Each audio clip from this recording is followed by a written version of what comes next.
আমরা সেদিন আগেই গুনার স্বীকৃতি দিয়ে দেব। আমরা বলবো, আল্লাহ তুমি প্রশ্ন করার আগে তোমার একটা কথা বলি, আমারে কিছু জিজ্ঞেস করো না, আমি সব করেছি। এমন কোন পাপ নাই যে পাপ আমারে দিয়ে হয় নাই। তোমার রহমত দিয়ে তুমি জান্নাতে পাঠাবা, তোমার দয়ায় জান্নাতে যেতে চাই, আমল দিয়ে না। পারবেন বলতে? কিয়ামতের দিন আমরা বলবো, আল্লাহ আমার আমল দিয়ে জান্নাত চাই না, আমি তোমার দয়া দিয়ে জান্নাত চাই। তোমার দয়া ছাড়া আমার কোনো উপায় নাই। লিল্লাহি তাকবীর, নারায়ে তাকবীর, নারায়ে তাকবীর। মিজানুর রহমান আদের সাহেবের আগমন পটুয়াখালীর পক্ষ থেকে। প্রিয় পটুয়াখালীবাসী, আপনারা কেমন আছেন সবাই? আমি তো দেখলাম যে গতকালই এসে আপনারা বসেছিলেন। কষ্ট হয় নাই? সারাদিন খাওয়া দাওয়া করতে পেরেছিলেন তো? নামাজগুলো সময় মতো পড়তে পেরেছেন? মাশাআল্লাহ, মাশাআল্লাহ। আল্লাহ তাআলা কবুল করুক, আমরা পড়ি আমিন। আপনারা শুনেছেন যে প্রতিটি বিভাগে আমরা একটি করে প্রোগ্রাম দিচ্ছি, একবার করে সফর করছি। তারই ধারাবাহিকতায় বরিশাল বিভাগের এই প্রোগ্রাম আমাদের মাসুদ ভাইয়ের কারণে বাধ্য হয়ে আমাকে পটুয়াখালীতে দিতে হয়েছে। মাসুদ ভাই এমন ভাবে ধরেছেন, রিকোয়েস্ট করেছেন, সেটাকে ডিনাই করার, রিজেক্ট করে দেওয়ার সুযোগ আর হয়নি। আলহামদুলিল্লাহ। খুব চমৎকার একটি শহর, অসাধারণ একটি নগরী। আমি উপর থেকে দেখছিলাম, খুব গোছানো, খুবই গোছানো সুন্দর একটি শহর, আলহামদুলিল্লাহ। আর পাশেই আছে আপনাদের বিশাল সমুদ্র সৈকত, যেখান থেকে সূর্যোদয় সূর্যাস্ত একসাথে দেখা যায়, ঠিক কিনা বলেন? বরিশাল বিভাগের প্রতি আগে থেকেই আমার আলাদা একটা টান, দুটো কারণে।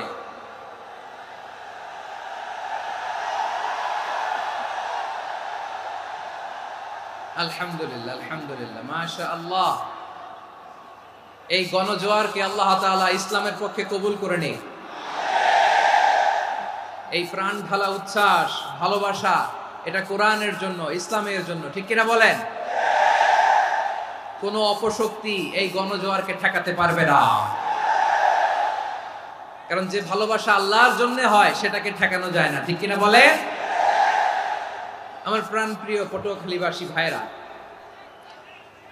বিশেষ দুটি কারণে বরিশাল বিভাগের প্রতি আমার আলাদা একটা ভালো লাগা। এর কারণ, এই অঞ্চলে আলেম ওলামা বেশি, ঠিক কিনা বলেন? আজকের এই প্রোগ্রামে অনেক কওমি মাদ্রাসার মুহতামিম সাহেবরা এসেছেন, আমি শুনেছি। আলিয়া মাদ্রাসার প্রিন্সিপাল হুজুররা এসেছেন, খতিব সাহেবরা এসেছেন, ইমাম সাহেবরা এসেছেন, মুয়াজ্জিন সাহেবরা এসেছেন। এই বিভাগে আলেম ওলামা বেশি। তার প্রমাণ, এখানে এই বরিশালের ভেতরে আছে সারসিনা দরবার, ঠিক কিনা বলেন? অনেক হাক্কানি একটা দরবার। সারসিনার মরহুম পীর সাহেব হুজুরের খেদমত করেছি আমি অনেকবার, সুযোগ হয়েছিল আমার ছাত্র জামানায়। তো ওনাদের মাদ্রাসা কেন্দ্রিক অনেক খেদমত, আলহামদুলিল্লাহ। তারপর এই বিভাগে রয়েছে চরমোনাই দরবার, ঠিক কিনা বলেন? ওনাদেরও বিশাল মাদ্রাসা, ধর্মীয় অঙ্গনে, মাদ্রাসা অঙ্গনে, রাজনৈতিক অঙ্গনে ওনাদের অনেক খেদমত। তারপরে এখানে আছে ঝালকাঠি এনএস কামিল মাদ্রাসা। আমরা কায়েস সাহেব হুজুরের কথা শুনেছি, আল ইত্তেহাদ মা আল ইখতিলাফ, মতবিরোধের সাথে ঐক্য, অসাধারণ কথা। তো এই সমস্ত বড় বড় আল্লাহওয়ালাদের আগমন এই ভূখণ্ডে হওয়ার কারণে এখানে ধর্মীয় বিশৃঙ্খলা, মারামারি কম, আছে ঐক্য, ঠিক কিনা বলেন? বরিশাল বিভাগের প্রতি আমার বিশেষ ভালোবাসার এটা একটা কারণ। দুই নম্বর কারণ হচ্ছে, আমি ঢাকাতে যে মাদ্রাসায় পড়াশোনা করেছি, দারুন নাজাত সিদ্দিকিয়া কামিল মাদ্রাসা, আমার মাদ্রাসার শিক্ষক মন্ডলীর অধিকাংশ হচ্ছে এই বরিশালের, আলহামদুলিল্লাহ। আমাদের শ্রদ্ধেয় প্রিন্সিপাল হুজুর আখম আবু বকর সিদ্দিক হাফিজাহুল্লাহ ওয়া রাআহ, উনি এলাকার সহ পুরো দারুন নাজাত মাদ্রাসার অধিকাংশ আসাতাজা ইকরাম এই ভূখণ্ডের, এই অঞ্চলের হওয়ার কারণে ছোটবেলা থেকেই বরিশালের প্রতি আমার একটি ভালোবাসা।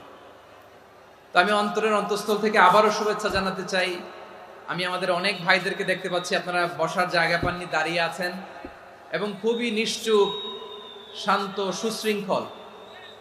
The people of Barishal, they are very smart, আলহামদুলিল্লাহ, মাশাআল্লাহ। এবং শ্রোতা যাদেরকে দেখতে পাচ্ছি বেশিরভাগের বয়স 15 থেকে 25। জেনজি, যেখানেই যাই জেনজি আমারে ছাড়ে না, মাশাআল্লাহ। এরাই আগামীর বাংলাদেশ, এরাই বাংলাদেশ। এদের হাতে নিরাপদ আমার লাল সবুজের পতাকা, এদের হাতে নিরাপদ আমার 56,000 বর্গ মাইলের প্রতিটি ইঞ্চি মাটি। এজন্য তোমাদেরকে সাবধান থাকতে হবে, সজাগ থাকতে হবে দেশের জন্য, এদেশের সার্বভৌমত্বের জন্য, ঠিক কিনা বলেন? আমার প্রিয় ভাইরা, আপনারা এখন যেমনি নিশ্চুপ, নীরব, very quiet and calm, discipline, I like it, I love it. শেষ পর্যন্ত আপনারা এরকম নিশ্চুপ, নীরব, নিস্তব্ধ, নিঝুম থাকবেন তো আপনারা? মাশাআল্লাহ। আমি খুব লম্বা চূড়া সময় নেব না, অনেক আলোচনা হয়েছে, আমি পাশেই ছিলাম, আমি দুপুরেই চলে এসেছি, আমি শুনছিলাম আলোচনাগুলো, অসাধারণ আলোচনা হয়েছে। আসলে আলোচনা হওয়া দরকার অল্প, ইবাদত আর আমল হওয়া দরকার বেশি, ঠিক কিনা?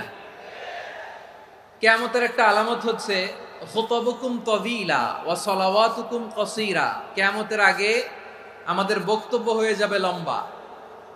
Your speech will be longer and your salah will be very shorter. বক্তব্য হবে লম্বা, সালাত হবে খাটো। এই নমুনা বর্তমানে আছে না নাই? ঘন্টার পর ঘন্টা, তাও তৃপ্তি মিটে না। অনেক জায়গায় রাত পর্যন্ত, মিডনাইট পর্যন্ত, মধ্যরাত পর্যন্ত আলোচনা হয়, এটা ঠিক নয়। বক্তব্য হবে একেবারে gist, cream of the creams, একেবারে ক্রিম কথাটা আলোচক উপস্থাপন করবেন। হেদায়েত দেওয়ার মালিক কে? ইন্নাকা লা তাহদি মান আহবাবতা ওয়ালাকিন্নাল্লাহা ইয়াহদি মান ইয়াশা। নবী হে, আপনি চাইলেই কাউকে হেদায়েত দিতে পারবেন না, হেদায়েত দেওয়ার মালিক কে? প্রিয় ভাইরা, আমি শুরুতেই দেখতে চাই যে আপনারা বরিশাল বিভাগের কে কোন জেলা থেকে আসলেন, এটা একটু জেনে খোঁজখবর নিয়ে আমি আলোচনা শুরু করবো ইনশাআল্লাহ বিইذنিল্লাহ।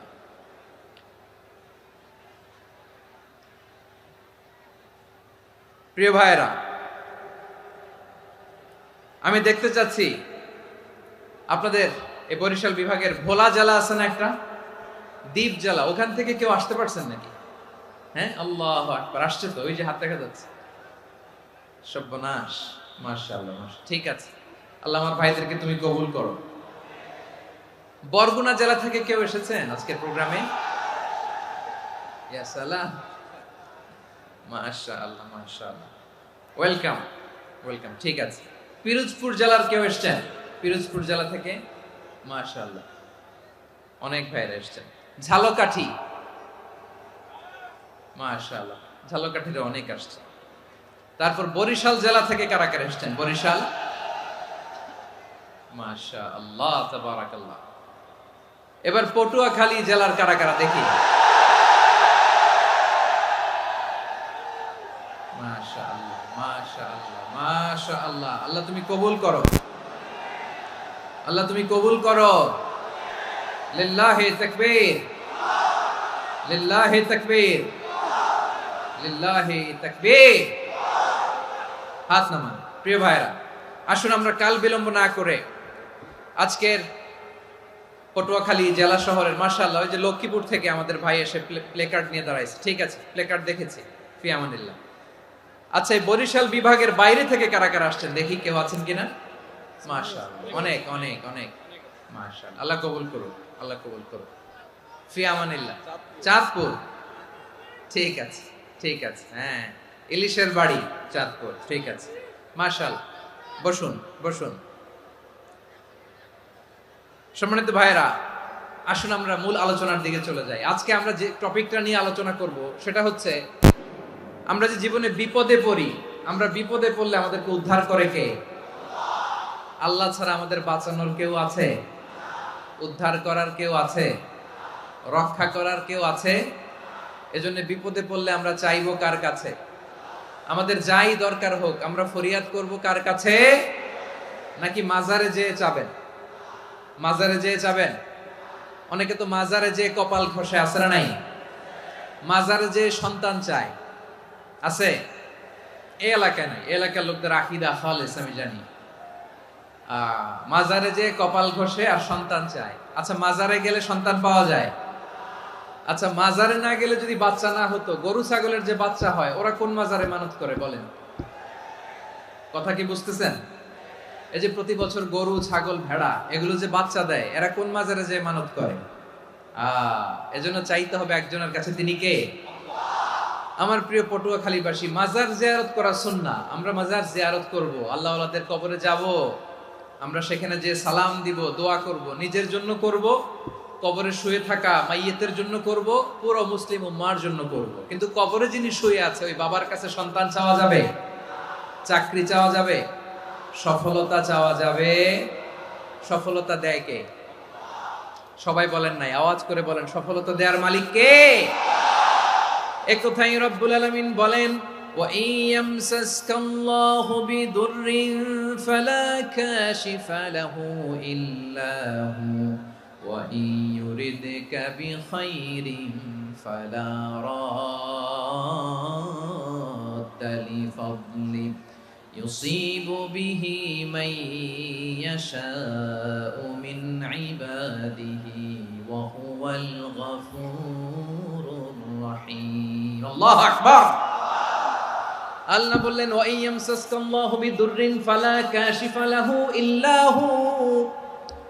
আল্লাহ যদি তোমাকে কোনো বিপদ স্পর্শ করায়, আল্লাহ যদি তোমারে কোনো বিপদে ফেলে দেয়, ওই বিপদ থেকে উদ্ধার করার তিনি ছাড়া আর কেউ নাই। জোরে বলেন ঠিক কিনা? তিনি যদি কোনো বিপদে ফেলেন, তিনি ছাড়া বিপদ থেকে উদ্ধার করার কেউ নাই। আর তিনি যদি তোমার প্রতি কোনো অনুগ্রহ করতে চান, ওই অনুগ্রহ ঠেকিয়ে দেওয়ার ক্ষমতাও কারো নাই। আল্লাহ যদি আপনার সফলতা দিতে চায়, পৃথিবীর কোনো শক্তি ওই সফলতাকে থামাতে পারে? এজন্য আল্লাহ বললেন, খবরদার, চিন্তা আকীদা খালিস করে নাও। ওয়া ইয়ামসাসকাল্লাহু বিদুররিন ফালা কাশিফা লাহু ইল্লা হু। আল্লাহ বিপদে ফেললে বিপদ থেকে উদ্ধার করার কেউ থাকে না।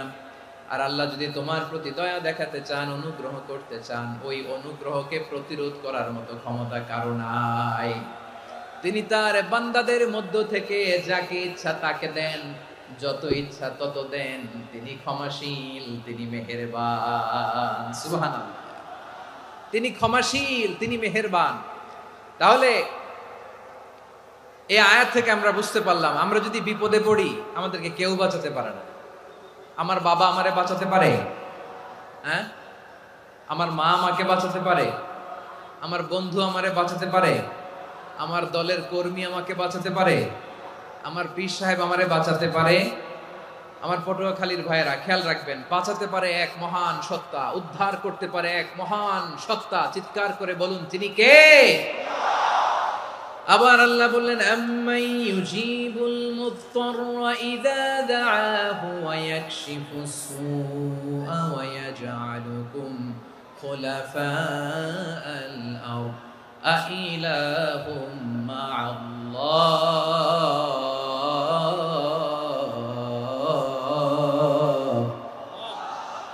ক্বালিলাম মা তাযাক্কারুন। রব্বুল আলামিন বলেন, বিপদে পড়ে কাতর কণ্ঠে চিন্তাগ্রস্ত হয়ে যখন কেউ ফরিয়াদি হয়ে আল্লাহর ডাকে হাত তোলে, তখন এই ব্যক্তির ডাকে সাড়া দেয় কে?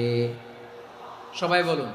কাতর কণ্ঠে বিপন্ন অবস্থায় আপনি যখন কেঁদে কেঁদে হাত তুলে আপনার দুঃখের কথা জানান, আপনি যখন ডাকেন তারে, তখন আপনার ডাকে সাড়া দেয় কে? আল্লাহ বলে, আমি সাড়া দেই। তোমাদের বিপদকে মুক্ত করে দেয় কে? ওই আল্লাহর সাথে কোন উপাস্য আছে নাকি? কিন্তু খুব অল্প সংখ্যক লোকই তোমরা উপদেশ গ্রহণ করো। কথাটা কার? তাহলে বিপন্ন মানবতা যখন কাঁদে, মানুষ যখন বিপদে পড়ে নিরুপায় হয়ে ফরিয়াদ করে, তার ডাক শোনার কেউ নাই একজন ছাড়া। চিল্লায় বলেন তো, তিনি কে? এজন্য আমরা ফরিয়াদের হাত কার দিকে তুলব? প্রিয় পটুয়াখালী বলেন, ফরিয়াদের দুটো হাত আমরা কার দিকে তুলবো? এবং খেয়াল রাখতে হবে, মাথার সাথে সেট করে নিতে হবে, আল্লাহ ছাড়া আমাকে উদ্ধার করার কেউ নাই। এই পৃথিবীতে কেউ আপন না প্রিয় ভাইরা। বিপদে পড়লে বোঝা যায় কেউ আপন না। আপন শুধু একজন মহান সত্তা, তিনি কে? এটা কি আপনারা খেয়াল রাখতে পারবেন? হ্যাঁ, বিপদে আপদে কেউ আমাদের বাঁচাতে পারে না, তরাতে পারে না, মুক্তি দিতে পারে না, উদ্ধার করতে পারে না, একমাত্র আমার প্রভু ছাড়া, আল্লাহ ছাড়া। চিল্লায় বলেন ঠিক কিনা? এবং প্রিয় পটুয়াখালীর ভাইয়েরা, মাথার সাথে এটা সেট করে নিতে হবে যে আমাদের পুরো জীবনটাই পরীক্ষা। পুরো জীবনটাই কি? The life is a test. পুরো জীবনটাই পরীক্ষা। এই জীবনে বিপদ আসবে, আপদ আসবে, পরীক্ষা আসবে, সবার জীবনে এটা থাকে। এক একজনের পরীক্ষা এক এক রকম। আমার পরীক্ষা একরকম, মাসুদ ভাইয়ের পরীক্ষা একরকম, চৌধুরী সাহেবের পরীক্ষা একরকম, আপনার পরীক্ষা একরকম, ওনার পরীক্ষা আবার আরেক রকম। পুরো পৃথিবীটাই পরীক্ষা ক্ষেত্র, সবাই পরীক্ষা দিচ্ছি, কিন্তু কারো পরীক্ষা প্রশ্নের সাথে কারোটার মিল নাই। সুবহানাল্লাহ পড়বেন না? পুরোটাই পরীক্ষা ক্ষেত্র, সবাই পরীক্ষার্থী, কিন্তু প্রশ্নপত্র একটার সাথে আরেকটা মিলে না। One doesn't match the other. একজনেরটার সাথে আরেকজনেরটা মিলে না। কাউকে আল্লাহ তাআলা ধনী বানিয়ে পরীক্ষা করেন। কি বানিয়ে? কথা কি বুঝতেছেন নাকি কষ্ট হচ্ছে? কষ্ট হচ্ছে আপনাদের? কাউকে আল্লাহ ধনী বানিয়ে পরীক্ষা করেন, আবার কাউকে আল্লাহ তাআলা গরিব বানিয়ে পরীক্ষা করেন, কাউকে আল্লাহ অসুস্থ বানিয়ে পরীক্ষা করেন। কেউ দেখবেন যে দুরারোগ্য ব্যাধিতে আক্রান্ত, ডাক্তার বলেছে আর সময় নাই, দুরারোগ্য ব্যাধি, ক্যান্সার, যার নেই কোনো অ্যান্সার, তার জন্য পরীক্ষা হচ্ছে এই রোগ। আরেক লোক দেখবেন তার আবার রোগ বালাই নাই, মাশাআল্লাহ, তাকে আল্লাহ তাআলা আর্থিক দৈন্যতা, দারিদ্রতা দিয়ে পরীক্ষা করছেন। এরকম আছে না নাই? টাকা পয়সা নাই, দিন আনে দিন খায়, যা আছে তাতে চলে না, এটা তার জন্য পরীক্ষা। আবার আরেক শ্রেণীর লোক দেখবেন তাকে আল্লাহ অসুস্থতাও দেয় নাই, দারিদ্রতাও দেয় নাই, তার দাম্পত্য জীবনের সমস্যা আছে না নাই? স্ত্রী কথা শোনে না, অথবা ছেলে মেয়ে কথা শোনে না। তাহলে পরীক্ষা সবার জীবনে আছে, এক একজনের পরীক্ষাটা এক এক রকম। আল্লাহ তাআলা দেখতে চায় যে এই পরীক্ষার সময় আমরা কিরকম রেসপন্স করি, how to deal with the test, কিভাবে এই বিপদ আপদ পরীক্ষাগুলোকে আমরা হ্যান্ডেল করব, ডিল করব। এটা হচ্ছে আজকের আলোচনার বিষয়। বুঝতে পেরেছেন সবাই আমার প্রিয় ভাইয়েরা? তাহলে পরীক্ষাময় আমাদের জীবন, বিপদ আপদ পরীক্ষা, এটা মানুষের পিছু ছাড়ে না। সবার জীবনে পরীক্ষা আছে। নবীদের জীবনেও পরীক্ষা ছিল। সাহাবারা জিজ্ঞেস করেছেন, ইয়া রাসূলুল্লাহ, আইয়ুন নাসি আশাদ্দু বালাআন ফিদ দুনিয়া, এই দুনিয়ার বুকে কাদের পরীক্ষা সবচেয়ে বেশি? বিশ্বনবী বলেছেন, আল আম্বিয়া। এই পৃথিবীতে সবচেয়ে বেশি পরীক্ষা আল্লাহ তাআলা নিয়ে থাকেন নবীদের। কাদের? নবীদের। সুম্মাল আমসাল ফাল আমসাল, এরপরে নবীদের পরের স্তরে যারা, তাদের পরীক্ষা। এরপরে তাদের পরের স্তরে যারা, তাদের পরীক্ষা। সিদ্দিকিনদের, শুহাদাদের, সলিহিনদের, আল্লাহওয়ালাদের। যার ঈমান যত মজবুত, তার জীবনে পরীক্ষাও তত বেশি। চিল্লায় বলেন ঠিক কিনা? তাহলে মুমিনরা, বিশ্বাসীরা, আমরা কি পরীক্ষা বিপদ আপদে ভয় পাই? হ্যাঁ, বিপদ দেখলে ভয় লাগে আপনাদের? ভয় লাগে? হ্যাঁ, না, মুমিনরা বিপদে ভয় পায় না, তারা হতাশ হয় না, সুবহানাল্লাহ, তারা নিরাশ হয় না। বিশ্বাসীরা হাল ছেড়ে দেয় না, তারা ভরসা রাখে একজনের উপর। চিল্লায় বলতে হবে তিনি কে? কারণ মুমিন জানে the grief isn't permanent, the test isn't permanent, the struggle in our life isn't permanent. আমাদের জীবনের দুঃখ, কষ্ট, স্ট্রাগল, এগুলো পার্মানেন্ট নয়। After every difficulties there is an ease. সব কষ্টের পরেই একটা সুখ আছে না নাই? রব্বুল আলামিন বলেন, ফাইন্না মাআল উসরি ইউসরা, ইন্না মাআল উসরি ইউসরা, ভয় পেও না, চিন্তা করো না, কষ্টের সাথেই আমি রেখে দিয়েছি স্বস্তি। সুবহানাল্লাহ বলেন। মুমিন জীবনে বিপদ যত বেশি, কষ্ট যত বেশি, তার সামনে সফলতা তার চেয়েও বেশি। ঠিক কিনা বলেন? কারণ বিশ্বাসীরা জানে রাত্রি যত গভীর হয়, সুবহে সাদিকের সময় তত আগাতে থাকে। গর্ভবতী নারীর পেটের ব্যথা যত বাড়তে থাকে, ঘরে নতুন মেহমান আগমনের সময় ঘনাতে থাকে। মুমিনদের উপর বিপদ, অত্যাচার, আপদ, পরীক্ষা যত বাড়তে থাকে, কালেমার পতাকা উড্ডয়নের সময় কাছে আসতে থাকে। বিশ্বাসীদের এগুলো হিসাব মিলানো অনেক আগে, এগুলো অনেক আগে হিসাব মিলানো। দুঃখের আধার শেষে সুখের আলো মিটি মিটি হাসে, চিল্লায় বলেন ঠিক কিনা? দুঃখের আধার শেষে আলোর প্রভাত হাসে, হতাশার কালো মেঘে যায় গো ভেসে, হতাশার কালো মেঘে যায় গো ভেসে। দুঃখের আধার শেষে আলোর প্রভাত হাসে, হতাশার কালো মেঘে যায় গো ভেসে, হতাশার কালো মেঘে যায় গো ভেসে। কোরআনে দুঃখের আধার শেষে আলোর প্রভাত হাসে, হতাশার কালো মেঘে যায় গো ভেসে, হতাশার কালো মেঘে যায় গো ভেসে। ঠিক কিনা বলেন? দুঃখ যত বেশি, পরীক্ষা যত বেশি, কষ্ট যত বেশি, সুখের সময় তত কাছাকাছি, চিল্লায় বলতে হবে ঠিক কিনা? এজন্য মুমিন জীবনে পরীক্ষা বেশি, মুমিনদের হতাশা নাই। মুমিনরা নিরাশ হয় না, হতাশ হয় কাফিররা। মুমিনরা কখনো হাল ছেড়ে দেয় না, মুমিনরা ভরসা রাখে একজনের উপর, তিনি কে? তাহলে আমার প্রিয় পটুয়াখালীবাসী, বিপদ থাকবে, পরীক্ষা থাকবে, এই বিপদ থেকে আমাদেরকে উদ্ধার করবেন একজন, তিনি কে? আমরা শুধু আল্লাহর উপরই ভরসা রাখবো। রাজি আছেন তো? চাইবো একজন সত্তার কাছে, আওয়াজ করে বলুন তিনি কে? একজন সত্তার কাছে চাইবে। বিশ্বনবী ওনার চাচাতো ভাই আব্দুল্লাহ ইবনে আব্বাস রাদিয়াল্লাহু তাআলা আনহুকে বললেন, ইয়া আব্দুল্লাহ ইবনুল আব্বাস, হে আব্দুল্লাহ ইবনে আব্বাস, ইদা সাআলতা ফাসআলিল্লাহ, যখন চাইবে আল্লাহর কাছে যাও। ও আব্দুল্লাহ, যখন চাইবা আল্লাহর কাছে চাও। ওয়া ইদা ইসতাআনতা ফাসতাইন বিল্লাহ, যখন সাহায্য চাইবা আল্লাহর কাছে ফরিয়াদ করো। জেনে রেখো ও আব্দুল্লাহ, ওয়া'লাম আন্নাল উম্মাতা লাউ ইজতামাআত আলা আন ইয়ানফাউকা বিশাইইন লাম ইয়ানফাউকা ইল্লা বিশাইইন ক্বাদ কাতাবাহু আল্লাহু লাক। ও আব্দুল্লাহ, জেনে রেখো, মনে রেখো, গোটা বিশ্বের সবাই মিলে যদি তোমার উপকার করতে চায় ততটুকুই তারা করতে পারবে যতটুকু আল্লাহ তোমার নসিবে সেটা লিখে রেখেছে। ঠিক কিনা বলেন? আর যদি গোটা বিশ্বের সবাই মিলে তোমার বিরুদ্ধে কনস্পাইরেসি করে, ষড়যন্ত্র করে, গোটা বিশ্বের সবাই মিলেও যদি তোমার ক্ষতি করতে চায় ততটুকুই শুধু পারবে যেটা আল্লাহ তোমার জন্য বরাদ্দ রেখেছে। যতটুকু আল্লাহ তাআলা তোমার জন্য বরাদ্দ রেখেছে অতটুকুই ক্ষতি করতে পারবে, আর এক চুল বেশিও করতে পারবে না, কমও করতে পারবে না। চিল্লায় বলেন ঠিক কিনা? এজন্য আমরা চাইবো কার কাছে?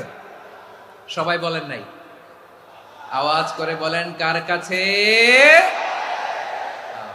সব সময় আমরা আল্লাহর কাছে চাইবো, বিপদে আপদে, সুখে দুঃখে, সচ্ছল অবস্থায় অসচ্ছল অবস্থায়, পরাজয়ের সময় বিজয়ের সময়, সব সময় আমরা ভরসা রাখবো কার উপর? সবাই বলুন। একদল লোক আছে যারা বিপদে পড়লে আল্লাহরে ডাকে, আছে না নাই? পটুয়াখালীতে মাশাআল্লাহ নাই। বিপদ আসলে আল্লাহরে ডাকে, বিপদ নাই আল্লাহও নাই। বিপদে পড়লে নামাজ পড়ে, বিপদও নাই নামাজও নাই। বিপদে পড়লে জিকির করে, বিপদ যখন চলে যায় ওদের জিকিরও বন্ধ হয়ে যায়। এরকম আছে না নাই? কিছু লোক দেখবেন পরীক্ষা আসলে নামাজ পড়ে, আছে আছে?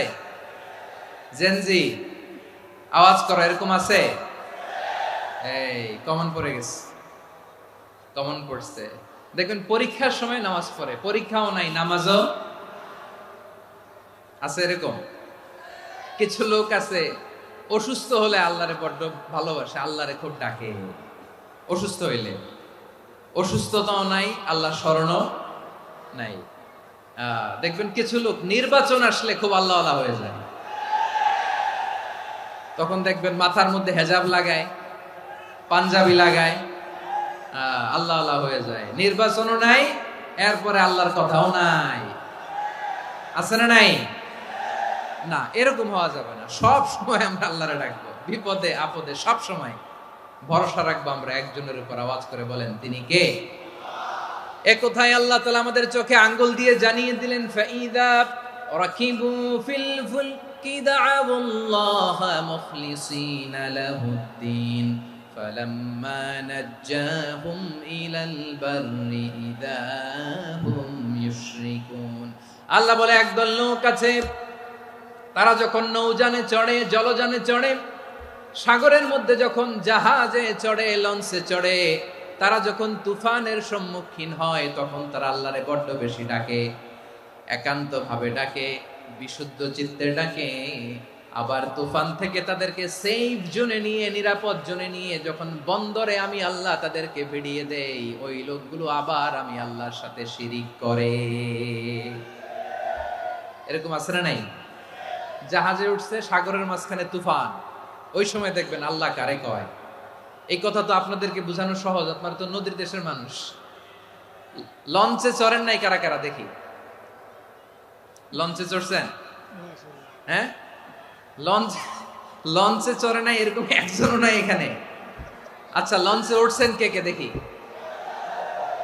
মাশাআল্লাহ মাশাআল্লাহ মাশাআল্লাহ ঠিক আছে আপনাদের বোঝানো সহজ আচ্ছা লঞ্চে উঠে তুফানের সম্মুখীন হয়েছেন জলোচ্ছ্বাস সবাই মাশাআল্লাহ তো এই ওয়াজ তো আপনাদের মুখস্থ ঠিক কিনা বলেন আমার বলার দরকার নাই বলেন মাঝ নদী তুফান জলোচ্ছ্বাস জলের মধ্যে উচ্ছ্বাস ঢেউ টর্নেডো সাইক্লোন মেঘের ঘনঘটা পরিবেশ ঘুটঘুটে অন্ধকার লঞ্চ একবার এদিকে আরেকবার ওইদিকে ভিতরে কি অবস্থা হয় বলেন তো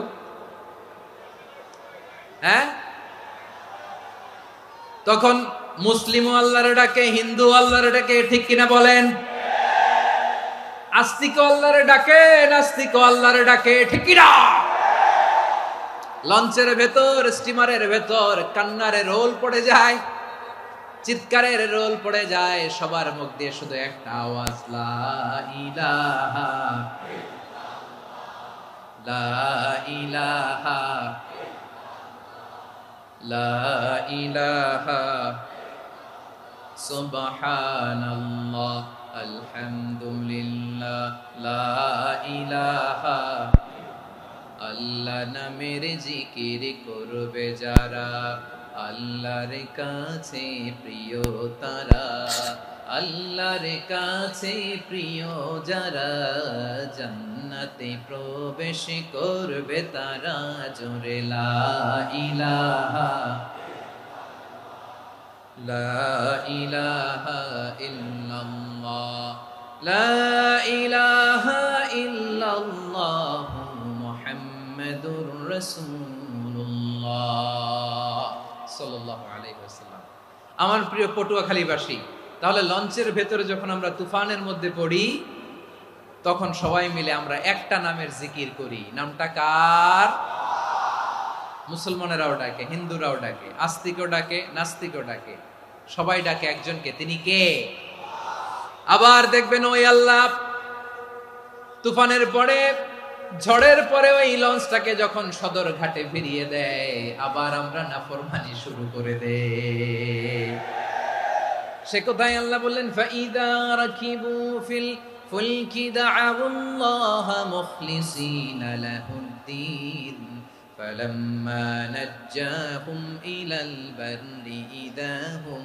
ইউশরিকুন সাগরে যখন তুফানে পড়ে আমি আল্লাহর ডাকে আবার আমি আল্লাহ যখন বাঁচিয়ে দেই আবার আমি আল্লাহর সাথে শিরিক শুরু করে আমরা কি এরকম হতে চাই নাকি এরকম করবেন হ্যাঁ না আমরা তুফানে পড়লেও আল্লাহরে ডাকি আবার বাঁচায় দেওয়ার পরেও ডাকি কারে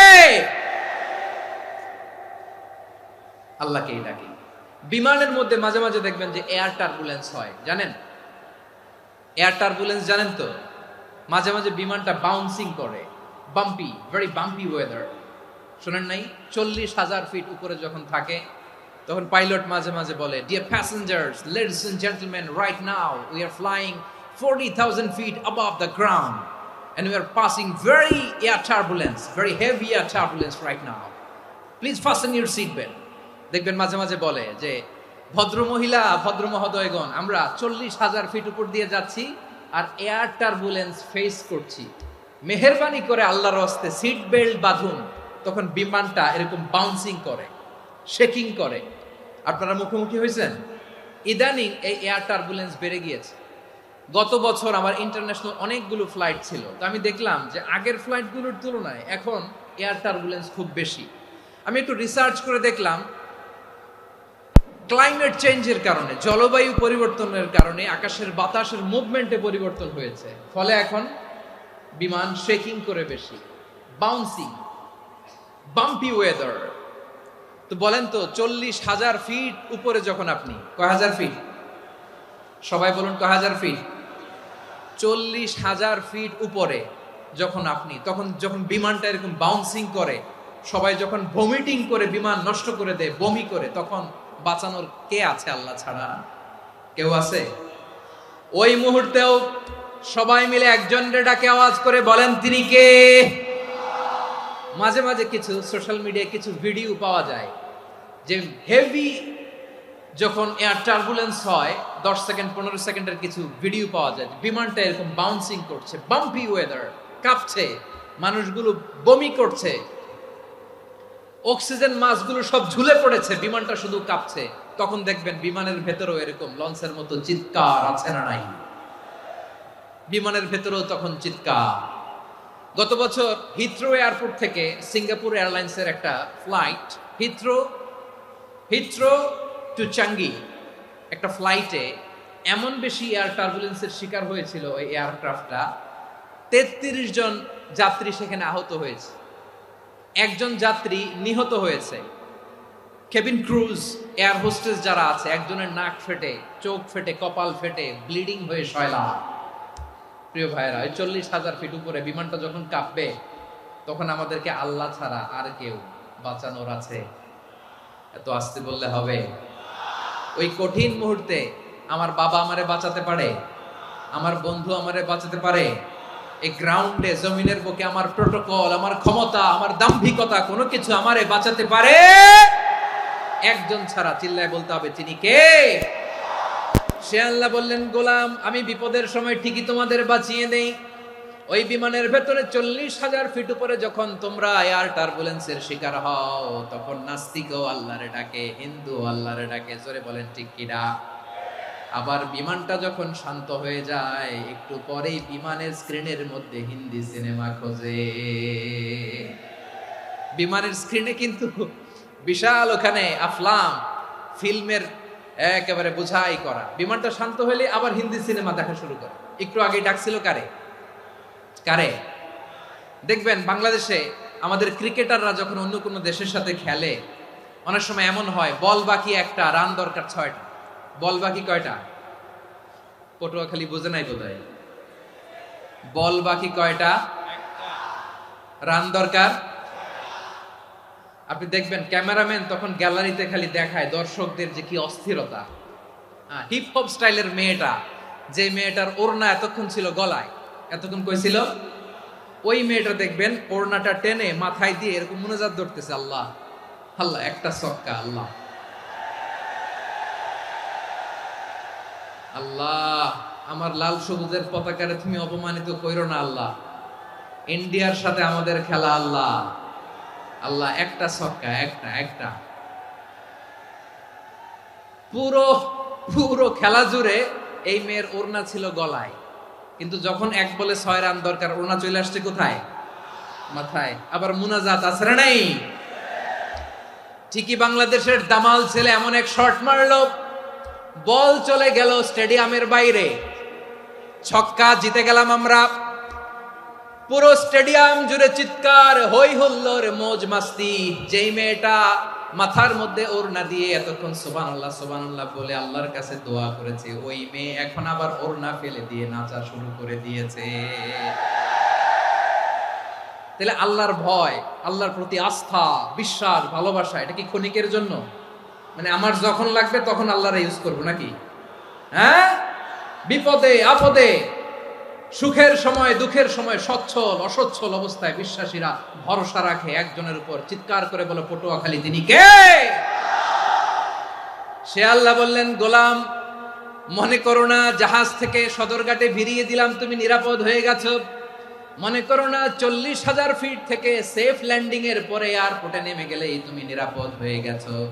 ও মিয়া, বিপদ কি শুধু সাগরে আর আকাশে? ঘরের বিপদও ঘরের ভেতরও বিপদ আসতে পারে কি পারে না। এজন্য সূরা মুলক আল্লাহ বললেন আমিনতুম মান ফিস সামাই আন ইয়াখসিফা বিকুমুল আরদা ফাইযা হিয়া তামুর। তোমরা কি ভাবছো তোমরা নিরাপদ? সাগরের মধ্যে তুফান, আল্লাহ আল্লাহ ডাকলাম, সদরঘাটে যেয়ে পড়ছি, বেঁচে গেছেন তো আপনি। আর পাবে আপনারে আল্লাহ, আল্লাহরা তো সাগরের মাঝখানে তো আল্লাহ আপনারে পাইছিল, আর তো পাবে না। আর পাবে আপনারে? আর আল্লাহ ধরতে পারবে আপনারে?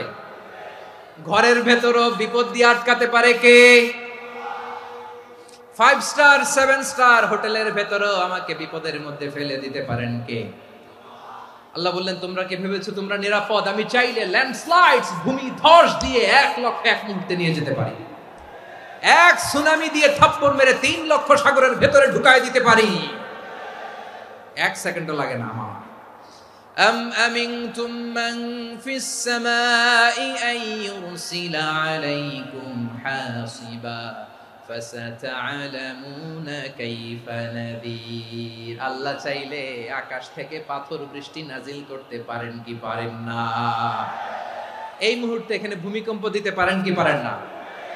আচ্ছা, ভূমিকম্প যখন হয় আমাদের কারো হুঁশ থাকে? আপনি মনে করছেন আমরা সাধারণ মানুষ, আমরা দৌড় দেই, আর প্রেসিডেন্ট প্রধানমন্ত্রী ওনারা বুঝি খাটে শুয়ে থাকে? কথা বুঝে নাই বোধহয়। ভূমিকম্প, আর্থকোয়েক যদি হয়, বাঁচার জন্য আমরা কি করি? হয় খাটের তলায়, ডাইনিং টেবিলের নিচে, উপরে শক্ত কিছু আছে এটার নিচে, অথবা ঘর থইয়া দেও দৌড়। তো প্রধানমন্ত্রী উনি কি করে? প্রেসিডেন্ট উনি কি করে? হ্যাঁ, উনি খাটের মধ্যে যে শুয়ে থাকে নাকি? উনিও দৌড়, সাধারণ মানুষও দৌড়, প্রধানমন্ত্রীও দৌড়, বাড়িওয়ালাও দৌড়, ভাড়াটিয়াও দৌড়, সবাই দৌড়। নাকি ভাড়াটিয়ারা বাড়ি থুইয়া দৌড়, বাড়িওয়ালারা আর বেরোয় না? এরকম না। তাহলে যে কোনো মুহূর্তে ভূমিকম্প দিয়ে নাস্তানাবুদ করতে পারে কে? আমার প্রিয় ভাইয়েরা, আমরা নিরাপদ নই, আমরা তার দয়ায় বেঁচে আছি। কার দয়ায়? এজন্য আল্লাহ বললেন গোলাম, যে কোনো মুহূর্তে বিপদ দিয়ে তোমাদেরকে নাস্তানাবুদ করতে পারি। বিশ্বাসী বলে যদি নিজেকে দাবি করো, সব সময় ডাকতে হবে একজন সত্তাকে। বলেন তিনি কে? এই কথা ক্লিয়ার? এই সবগুলো উদাহরণ শেষে সবার কাছে ক্লিয়ার হয়েছে না যে বিপদ থেকে, আপদ থেকে, পরীক্ষা থেকে, ক্যালামিটি থেকে আমাদেরকে কেউ বাঁচাতে পারে না একজন সত্তা ছাড়া। আবারও বলেন তো তিনি কে? ক্লিয়ার? হ্যাঁ, সবাই বুঝতে পারছেন? আচ্ছা, এবার আমরা দেখি বিষ্ণু ইসা ইসলামের জীবনে বিপদ আপদ ছিল কিনা। উনি বিপদ আসলে কিভাবে ডিল করতেন, বিপদ আসলে কোন দোয়া পড়তে হয়, কিভাবে ফরিয়াদের হাত উত্তোলন করতে হয়, কিভাবে রবের দরবারে নতজানু হয়ে ফরিয়াদ করতে হয়, এটা জানার দরকার আছে না নাই?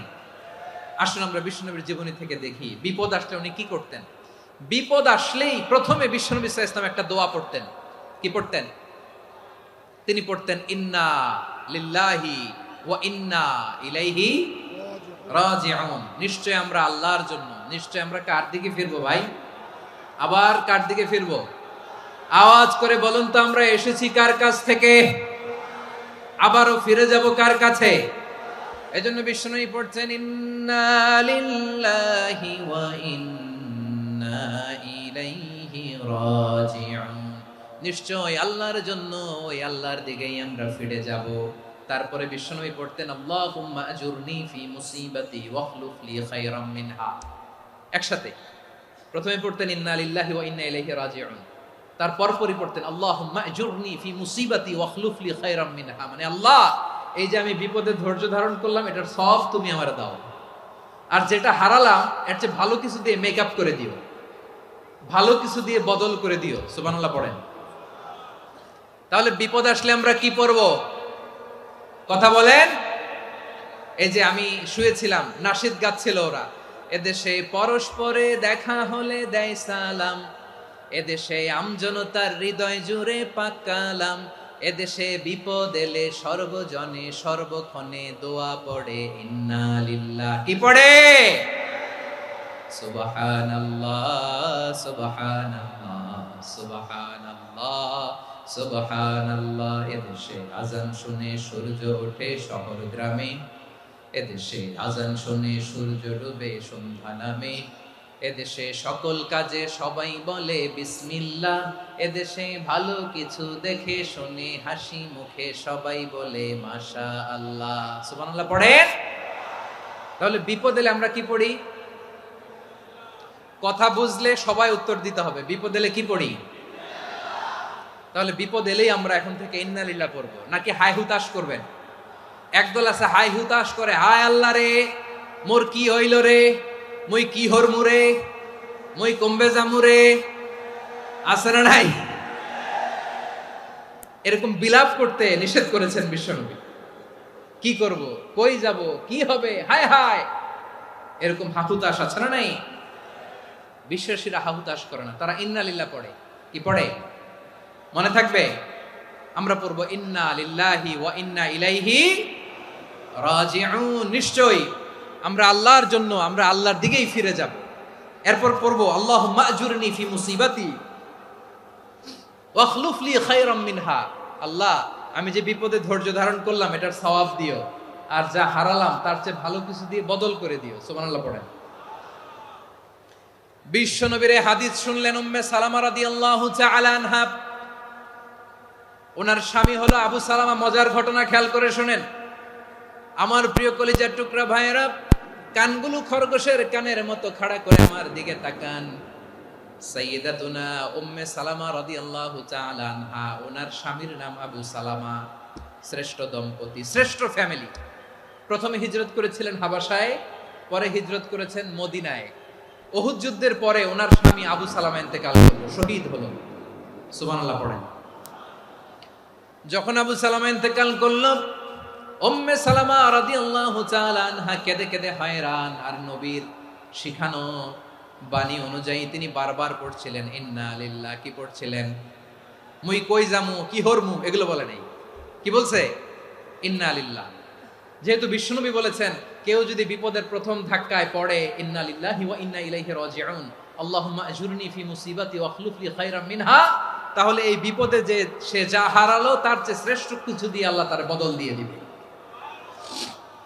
এই হাদিস শুনে উম্মে সালামা রাদিয়াল্লাহু তাআলা আনহা ওনার প্রাণ প্রিয় স্বামী আবু সালামার ইন্তেকালের পরে চোখের পানি ছাড়ে আর পড়ে ইন্না লিল্লাহি ওয়া ইন্না ইলাইহি রাজিউন, আল্লাহুম্মা আজুরনি ফি মুসিবাতি ওয়া খলুফ লি খায়রাম মিনহা। বারবার এই দোয়া পড়ে চোখের পানি ছাড়ে, এই দোয়া পড়ে চোখের পানি ছাড়ে। আর মনে মনে বলে আবু সালামার মতো ভালো মানুষ মদিনাতে নাই, আবু সালামার চেয়েও ভালো মানুষ মদিনাতে নাই। তার চেয়ে ভালো মানুষ কি করে আল্লাহ তাআলা আমারে দিবে? তার চেয়ে ভালো মানুষ তো আমি মদিনাতে দেখি না। চোখের পানি দিয়ে বুক ভাসায় আর নবীর হাদিসের উপর আমল করে পড়ে ইন্না লিল্লাহি ওয়া ইন্না ইলাইহি রাজিউন, ইন্না লিল্লাহি ওয়া ইন্না ইলাইহি রাজিউন। পড়তে পড়তে চোখের পানি ছাড়ে আর চিন্তা করে বিশ্বনবী বললেন এই দোয়া পড়লে যেটা হারালাম তার চেয়ে ভালো কিছু দিয়ে আল্লাহ পুরস্কার দেয়। আবু সালামার চেয়ে ভালো মানুষ মদিনার মধ্যে আর কে হতে পারে? কি আজীব তামাশা, কি অবাক করা ঘটনা। কিছুদিন পরে দেখা গেল সাইয়্যিদুল মুরসালিন রাহমাতাল লিল আলামিন স্বয়ং বিশ্ব নবী উম্মে সালামাকে বিয়ের প্রস্তাব পাঠিয়েছে। স্বয়ং বিশ্ব নবী উম্মে সালামা রাদিয়াল্লাহু তাআলা আনহাকে বিয়ের প্রস্তাব পাঠিয়েছেন। উনি রাজি হয়ে গেলেন, বিয়ে হয়ে গেল। উনি হয়ে গেলেন উম্মুল মুমিনিন, আমাদের মা, পুরো মুসলিম উম্মার মা। চিৎকার করে বলেন আল্লাহু আকবার। তাহলে আমার প্রাণপ্রিয় ভাইয়েরা, বিপদে পড়লে আমরা পড়ব ইন্না লিল্লাহি ওয়া ইন্না ইলাইহি রাজিউন, আল্লাহুম্মা আজুরনি ফি মুসিবাতি ওয়া খলুফ লি খায়রাম মিনহা। পড়বেন? পড়বেন না? যারা যারা বিপদ আসলে এই দোয়াটা পড়বেন এখন থেকে আওয়াজ করে ইনশাআল্লাহ বলেন। যা হারাইছেন তার চেয়ে শ্রেষ্ঠ জিনিস দিয়ে বদলা দিবে কে? বিশ্বাস হয়? একটু সন্দেহ লাগে মনে হয়, একটু সন্দেহ আছে?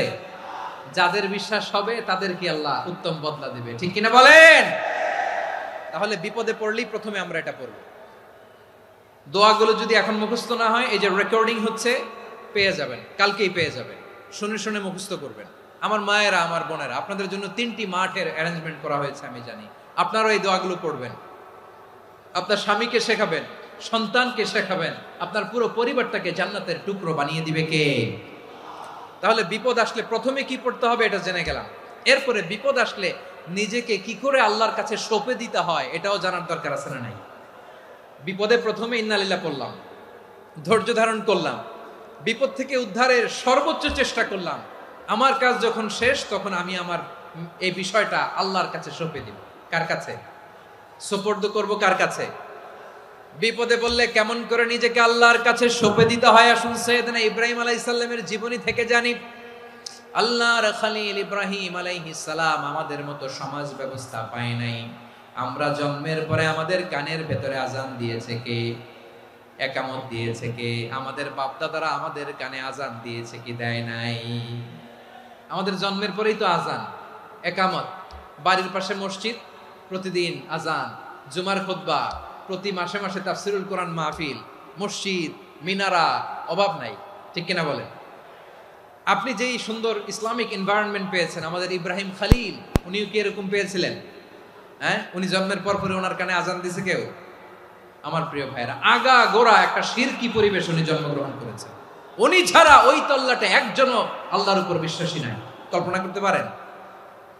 গোটা তল্লাটে, গোটা দেশে বিশ্বাসী মুমিন, আল্লাহর উপর বিশ্বাস স্থাপনকারী কয়জন? সবাই বলেন কয়জন? বাকি সব মুশরিক। বাকি সব মুশরিক নিজের সাথে নিজে শক্ত বোঝাপড়া করে, অ্যানালজি করে, সেলফ কনভারসেশন করে উনি মহা সত্যের সন্ধান পেয়েছে। উনি আকাশের তারা দেখে ভাবে মনে হয় এটাই আমার খোদা, পরে দেখে তারা নাই, মনে মনে বলে না তাইলে এটা না। আবার চাঁদ দেখে বলে চাঁদটা বড় মায়া লাগে, মনে হয় এটাই আমার রব, পরে দেখে চাঁদও নাই, কয় না এটা না। এরপরে দ্বীপ প্রহরের জলজলে সূর্যটা খাঁ খাঁ করে গোটা পৃথিবীটারে রৌদ্র দিয়ে তাতিয়ে রাখে। তিনি ভাবলেন মনে হয় এটাই আমার রব, কারণ এটাই তো সবচেয়ে বড়।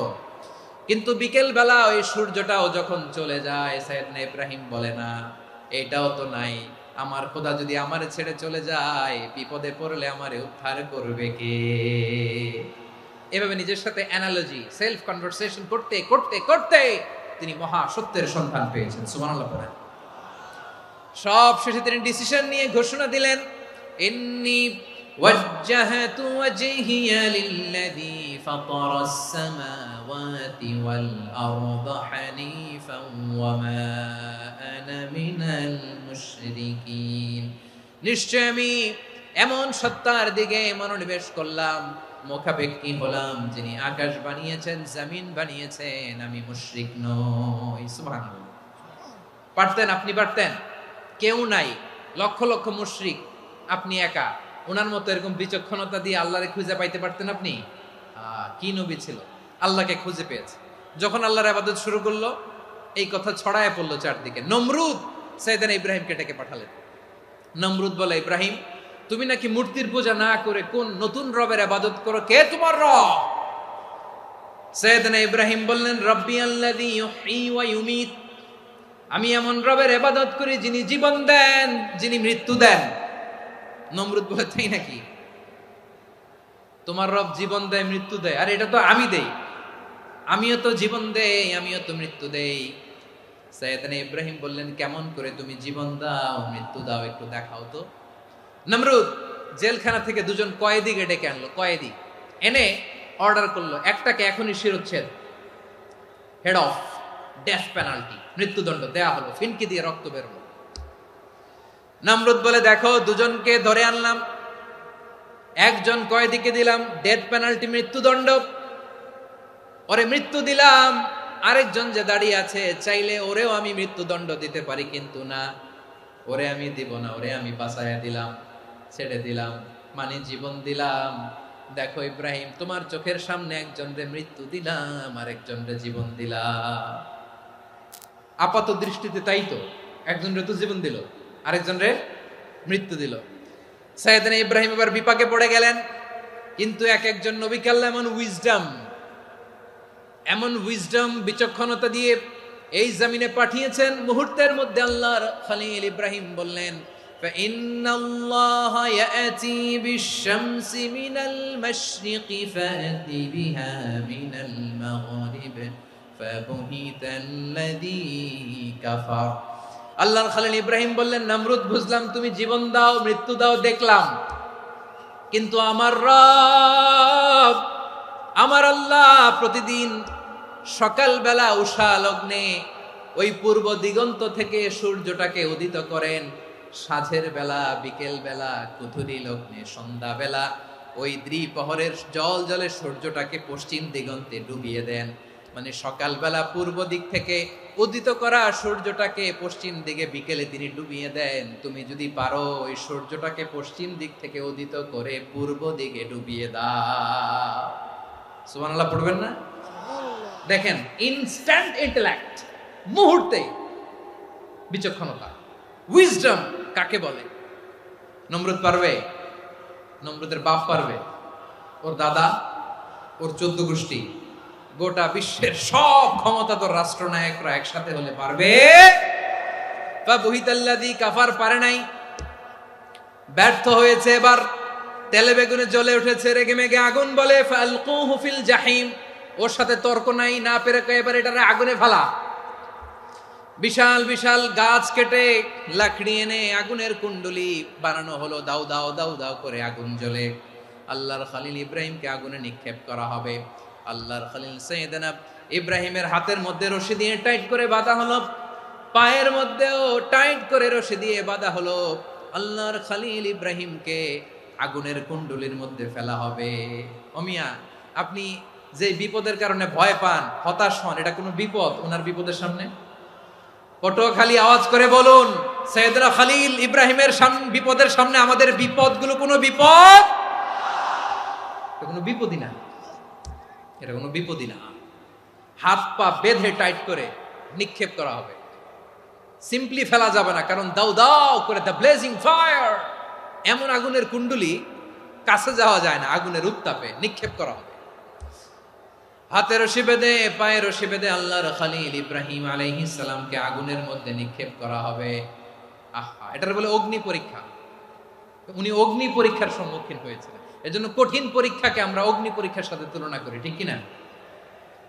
সাইয়েদনা জিবরাইল এসে বললেন, ও আল্লাহর খলিল, ওরা তো আপনার হাতও বেঁধে ফেললো, পাও বেঁধে ফেললো, নড়াচড়ার সুযোগ নাই, বলেন আমি জিবরিল ফেরেশতা আপনার জন্য কি করতে পারি? আল্লাহর খলিল ইব্রাহিম বলেন, ও জিবরাইল, তোমার কাছে আমার কোনো চাওয়া পাওয়া নাই। সুবহানাল্লাহ বলেন। তোমার কাছে বলার কিছু নাই, তোমার সাহায্যের আমার দরকার নাই। সাইয়েদনা ইব্রাহিম আলাইহিস সালামকে হাতে পায়ে রশি বেঁধে, হাত পা বাঁধা অবস্থায় জ্বলন্ত অগ্নিকুণ্ডে যখন নমরুদের দলবল নিক্ষেপ করবে, আল্লাহর খলিল কিভাবে নিজেকে আল্লাহর কাছে সঁপে দিয়েছেন, পটুয়াখালীর ভাইরা খেয়াল করে শুনুন। হাত পা বেঁধে আল্লাহর খলিলকে যখন নিক্ষেপ করা হবে, তিনি মুখ ফুটে বলে ফেললেন, হাসবুনাল্লাহু ওয়া নি'মাল ওয়াকিল। হাসবুনাল্লাহু ওয়া নি'মাল ওয়াকিল, আমার জন্য আল্লাহই যথেষ্ট, আমার জন্য আল্লাহই যথেষ্ট। তিনি আমার সবচেয়ে বড় গার্ডিয়ান, তিনি আমার সবচেয়ে বড় অভিভাবক। জিব্রাইলের সাহায্যে অফারকে ফিরিয়ে দিলেন। দুনিয়ার বুকে কারো কাছে কিছু বলেন নাই, মুখ ফুটে বলেছেন হাসবুনাল্লাহ। ও আমার পটুয়াখালীর প্রাণের ভাইয়েরা, খেয়াল রাখবেন, কোন বান্দা তার হাতে থাকা সব চেষ্টাটুকুন করার পরে মুখ ফসকে মুখ দিয়ে যখন বলে ফেলে হাসবুনাল্লাহ, বান্দা যখন হাসবুনাল্লাহ বলে ফেলে, ওই ব্যাপারটা ডিল করার দায়িত্ব স্বয়ং আল্লাহ আরশের উপর থেকে নিয়ে নেয়। আপনি যখন বলে ফেলবেন হাসবুনাল্লাহ, এটা ডিলিং করবে কে তখন? চিল্লায় বলেন না, তিনি কে? বান্দা তার সাধ্যের সবটুকু চেষ্টার পরে নতজানু হয়ে যখন বলবে হাসবুনাল্লাহ, আল্লাহ তুমি আমার জন্য যথেষ্ট, নি'মাল ওয়াকিল, তুমি আমার শ্রেষ্ঠ অভিভাবক, তখন তার কি দরকার না দরকার এটা ডিল করে স্বয়ং আল্লাহ। নিক্ষেপ করা হলো সাইয়েদনা ইব্রাহিমকে অগ্নিকুণ্ডলিতে। হাজার হাজার মানুষের দৃশ্য দেখার জন্য জড়ো হয়েছে এরকম বিশাল ময়দানে। কিন্তু কি অবাক করা ঘটনা, সবাই ভয় পাচ্ছিল, না জানে কি হয়ে যায়। আল্লাহর খলিলকে যখন আগুনের কুণ্ডলিতে নিক্ষেপ করা হয়, আল্লাহর খলিল ইব্রাহিম আগুনের কুণ্ডলীর মধ্যে বসে বসে মানুষগুলোর দিকে তাকিয়ে হাসতে শুরু করে দেয়। কারণ আকাশ থেকে রব্বুল আলামিন স্পেশাল ভার্ডিক্ট নাজিল করেছেন, স্পেশাল হুকুম জারি করেছেন, কুলনা ইয়া নারু কুনি বারদান ওয়া সালামান আলা ইব্রাহিম। ও আগুন, খবরদার, সৃষ্টির শুরু থেকে তোকে একটা ধর্ম আমি বাতলে দিয়েছিলাম, তোর ধর্ম, আগুনের ধর্ম হলো যা পাবে জ্বালিয়ে সারখার করবে। আল্লাহ বলল, ও আগুন, তোর ধর্ম দিয়েছিলাম তুই সব জ্বালিয়ে পুড়িয়ে ছারখার করে দিবি, কিন্তু ক্ষণিকের জন্য আমি তোর জ্বালিয়ে দেওয়ার ক্ষমতাটাকে কেড়ে নিলাম। জ্বালিয়ে ভস্ম করে দেওয়ার ক্ষমতা আমি কেড়ে নিলাম। কুনি বারদান, ঠান্ডা হয়ে যা। কিন্তু এত বেশি ঠান্ডা হবি না আবার আমার ইব্রাহিমের জন্য সর্দি লেগে না যায়। সুবহানাল্লাহ, এত আসতে বললে হবে? কুনি বারদান, বারদ মানে বরফ, ঠান্ডা। ঠান্ডা হ, কিন্তু এত ঠান্ডা হবি না যাতে আমার ইব্রাহিমের কষ্ট হয়। আগুন বলে, আল্লাহ একবার বললাম ঠান্ডা হ, আবার বলো এত ঠান্ডা হবি না যাতে খালিলের সর্দি না লাগে। কেমন ঠান্ডা হব, কেমন এনভায়রনমেন্ট তৈরি করে দেব বলো। আল্লাহ বললেন, সালামান আলা ইব্রাহিম, আমার খলিল, আমার কলিজা, আমার ইব্রাহিমের জন্য তুই জান্নাতের গুল বাগিচা হয়ে যা। ও ভাই, নবী মুসার মতো ঈমান হলে রাস্তা হবে সাগর জলে, নবী ইউসুফের মতো ঈমান হলে একে একে দরজা খোলে। নবী ইব্রাহিমের মতো ঈমান যদি আজও থাকে বিদ্যমান, অগ্নিকুণ্ডে দেখতে পাবে খুবসুরত এক ফুল বাগান। কুলনা ইয়া নারু কুনি বারদান ওয়া সালামান আলা ইব্রাহিম। বান্দা যখন মুখ দিয়ে বলে হাসবুনাল্লাহ, আমার আল্লাহ আমার জন্য যথেষ্ট, এই বলে যখন নিজেকে সঁপে দেয়, তার কি লাগবে ওই দায়িত্ব স্বয়ং নিয়ে নেয় কে? সবাই বলেন, স্বয়ং নিয়ে নেয় কে? তাহলে আমার প্রিয় ভাইরা, বিপদের শুরুতেই আমরা বলবো ইন্না লিল্লাহ। শুরুতে কি বলবো? এরপরে যেই বাক্যটা পড়ে নিজের পরিস্থিতিকে আল্লাহর দরবারে সঁপে দিব, সেটা হচ্ছে হাসবুনাল্লাহ। সেটা কি? বিষ্ণু বলেন, লা ইয়াজালু লিসানুকা রাতাবান মিন যিকরিল্লাহ। সব সময় আল্লাহর স্মরণ দিয়ে, জিকির দিয়ে জিহ্বাটারে সিক্ত রাখো। আর শয়তানু জাসিমুন আলা কলবি ইবনে আদম, শয়তান বনি আদমের কলবে খামচি মেরে বসে থাকে। ফাইদা যাকারাল্লাহ খালাসা, মানুষ যখন আল্লাহ স্মরণ করে জিকির করে, শয়তান দৌড়ে পালায়। ওয়াইদা গাফালা ওয়াসওয়াসা, যখনই বনি আদম গাফেল হয় তখনই শয়তান তার হৃদয়ে ওয়াসওয়াসা দেয়।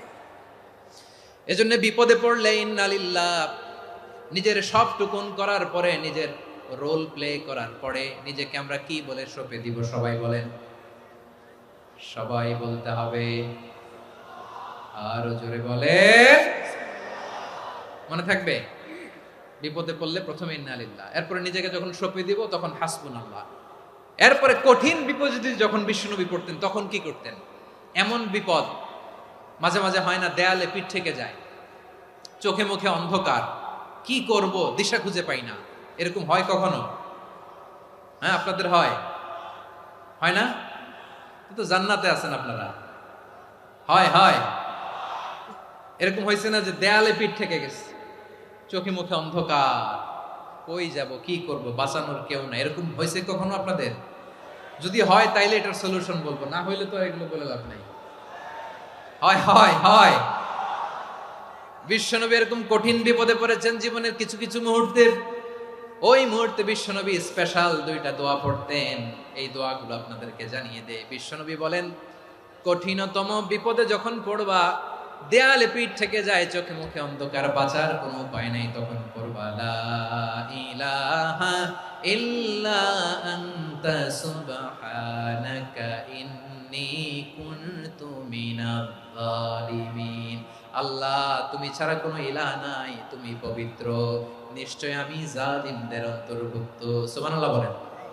এই দোয়া সাইয়েদনা ইউনূস আলাইহিস সালাম পড়েছিলেন যখন মাছের পেটে ছিলেন। কিসের পেটে? এবং অনেক মুফাসসিরিন একরাম বলেছেন, অনেক আহলুল ইলমরা বলেছেন, এটা হচ্ছে ইসমে আজম। ইসমে আজম এমন দোয়া যেটা দিয়ে দোয়া করলে আল্লাহ দোয়া কবুল করে। কিন্তু এটা কোনটা, এটা নিয়ে ইখতিলাফ আছে। কোন আহলুল ইলম বলেন এই লা ইলাহা ইল্লা আনতা সুবহানাকা ইন্নী কুনতু মিনাজ জালিমিন, এটা হচ্ছে ইসমে আজম। সাইয়েদনা ইউনূস আলাইহিস সালাম পড়েছেন, আপনারা পড়েননি? তুফান হইলে পড়েন না? আমাদের এলাকায় তো এটা খুব, এটার উপর ব্যাপক আমল আছে। পটুয়াখালীতে কি অবস্থা বলেন? পড়েন পড়েন পড়েন পড়েন। একটা গল্প শুনেছিলাম, পাক হানাদার বাহিনী যখন বাংলাদেশে অ্যাটাক করতো, ৭১ সালের ঘটনা বলতেছে, আমরা তো দেখি নাই, শুনছি আর কি। ৭১ যদি দেখতাম এতদিনে রাজাকার হয়ে যেতাম। আল্লাহ আমাদেরকে বাঁচাই দিছে, আল্লাহর মেহেরবানি, ঠিক কিনা বলেন? মন মতো হইলে মুক্তিযোদ্ধা, মন মতো না হইলে রাজাকার। কত কিছু দেখলাম এই শাহবাগের বুকে। আল্লাহ, 71 সালে দেখি নাই, আমরা শুনেছি পাক হানাদার বাহিনী জিজ্ঞেস করত মুসলিম না অমুসলিম চেক করার জন্য, বলতো কালেমা বল, কালেমা বাতাও। তো যারা কালেমা বলতে পারতো পাকিস্তানি বাহিনী নাকি ওদেরকে ছেড়ে দিত, শুনেছি। তো একজনকে, এক বাঙালিরে পেয়ে তার মাথার মধ্যে বন্দুকর নল ধরে বলতেছে কালেমা বল সালে, কালেমা বাতা, কালেমা বল। তো ভয়ের চোটে এই দোয়া পড়া শুরু করছে। ও পড়তেছে লা ইলাহা ইল্লা আনতা সুবহানাকা ইন্নী কুনতু মিনাজ জালিমিন। পাকিস্তানি বলে সালে ये तो मुसीबत का কালেমা है। বাঙালি কয় হাম তো ভি মুসিবত মে হ্যায়। পাকিস্তানি বলে বেটা কোন দোয়া বললি, এটা তো মুসিবতের কালেমা। কয় আমিও তো মুসিবতে আছি, আমার মাথার মধ্যে বন্দুক ধরে তুমি আমারে কালেমা জিজ্ঞেস করো, এখন কোনটা কালিমা আর কোনটা কি দোয়া, আমার হুশ আছে নাকি? প্রিয় ভাইরা, আসলে এটা দোয়াউল মুসিবা, বিপদে পড়লে এ দোয়া পড়তে হয়। লা ইলাহা ইল্লা আনতা সুবহানাকা ইন্নী কুনতু মিনাজ জালিমিন। এটা পড়বেন আপনারা। এই দোয়া পড়ে সাইয়েদনা ইউনূস আলাইহিস সালাম মাছের পেট থেকে রক্ষা পেয়েছিলেন। রক্ষা করেছিল কে? তুমি ইউনূস নবীরে যখন খাইলো মাছেতে গিলিয়া, ফেরেশতা পাঠাইয়া দিলে ইসমে আজম দিয়া। প্রাণে ছিল যাহার ভয় সেথা পাইল আশ্রয়, প্রাণে ছিল যাহার ভয় সেথা পাইল আশ্রয়। মাছের পেট হতে সে যে পেল পরিত্রাণ। আল্লাহু আল্লাহু তুমি জাল্লে জালালুহু, শেষ করা তো যায় না গে তোমার গুণগান। আল্লাহু আল্লাহু সুবহানাল্লাহ পড়ে। লা ইলাহা ইল্লা আনতা সুবহানাকা ইন্নী কুনতু মিনাজ জালিমিন। বিশ্বনবী বললেন, দেয়ালে পিঠ থেকে গেলে, চোখে মুখে অন্ধকার, বাঁচার কোনো উপায় নাই, তখন এই দোয়াটা পড়তে হবে। এই দোয়া পড়ে আল্লাহর কাছে ফরিয়াদ করলে বিপদ মুক্ত করবেন কে? কেন এই দোয়াটা আল্লাহর কাছে বড্ড প্রিয় জানেন আমার ভাইয়েরা? কারণ এই দোয়ার মধ্যে 3টা জিনিস আছে। আমি যেরকম আঙ্গুল উঁচু করেছি এরকম করেন তো। 3টা। কয়টা? 3টা। 1 নম্বরে হচ্ছে তাওহীদ, 2 নম্বরে তাসবিহ, 3 নম্বরে তাকরীর। আই রিপিট, আবারও বলছি, 1 নম্বরে তাওহীদ, 2 নম্বরে তাসবিহ, 3 নম্বরে তাকরীর। এই দোয়াটা আল্লাহর কাছে এত পছন্দনীয় কারণ এ দোয়ার প্রথম অংশে আছে তাওহীদ, আল্লাহর একত্ববাদের ঘোষণা। লা ইলাহা ইল্লা আনতা, ও আল্লাহ আপনি ছাড়া কোনো ইলাহ নাই, উপাস্য নাই। এই কথা বললে আল্লাহ বড্ড খুশি হয়ে যায়। সুবহানাল্লাহ পড়েন। এ দোয়ার দ্বিতীয় অংশে আছে তাসবিহ, মানে আল্লাহর প্রশংসা, প্রশংসা সূচক বাণী। সুবহানাক সুবহানাক সুবহানাক, ও আল্লাহ আমি আপনার পবিত্রতা ঘোষণা করছি। সুবহানাক, এই কথা শুনলেও আল্লাহ খুশি হয়ে যায়। সুবহানাল্লাহ পড়েন।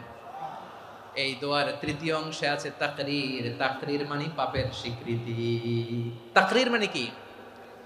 তাকরীর মানে পাপের স্বীকৃতি। এই দোয়ার তৃতীয় অংশে আছে ইন্নী কুনতু মিনাল জালিমিন, ও আল্লাহ আমি জালিমদের অন্তর্ভুক্ত। আল্লাহ আল্লাহ আমি জালেম, আল্লাহ আমি ভুল করেছি, অন্যায় করেছি, আল্লাহ আমি জালেমদের অন্তর্ভুক্ত। এই পাপের স্বীকৃতি, অ্যাকনোলেজমেন্ট আল্লাহ বড্ড পছন্দ করে।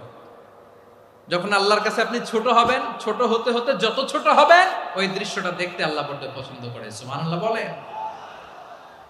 3 নম্বর অংশ ইন্নী কুনতু মিনাজ জালিমিন, আল্লাহ আমি জালেমদের অন্তর্ভুক্ত।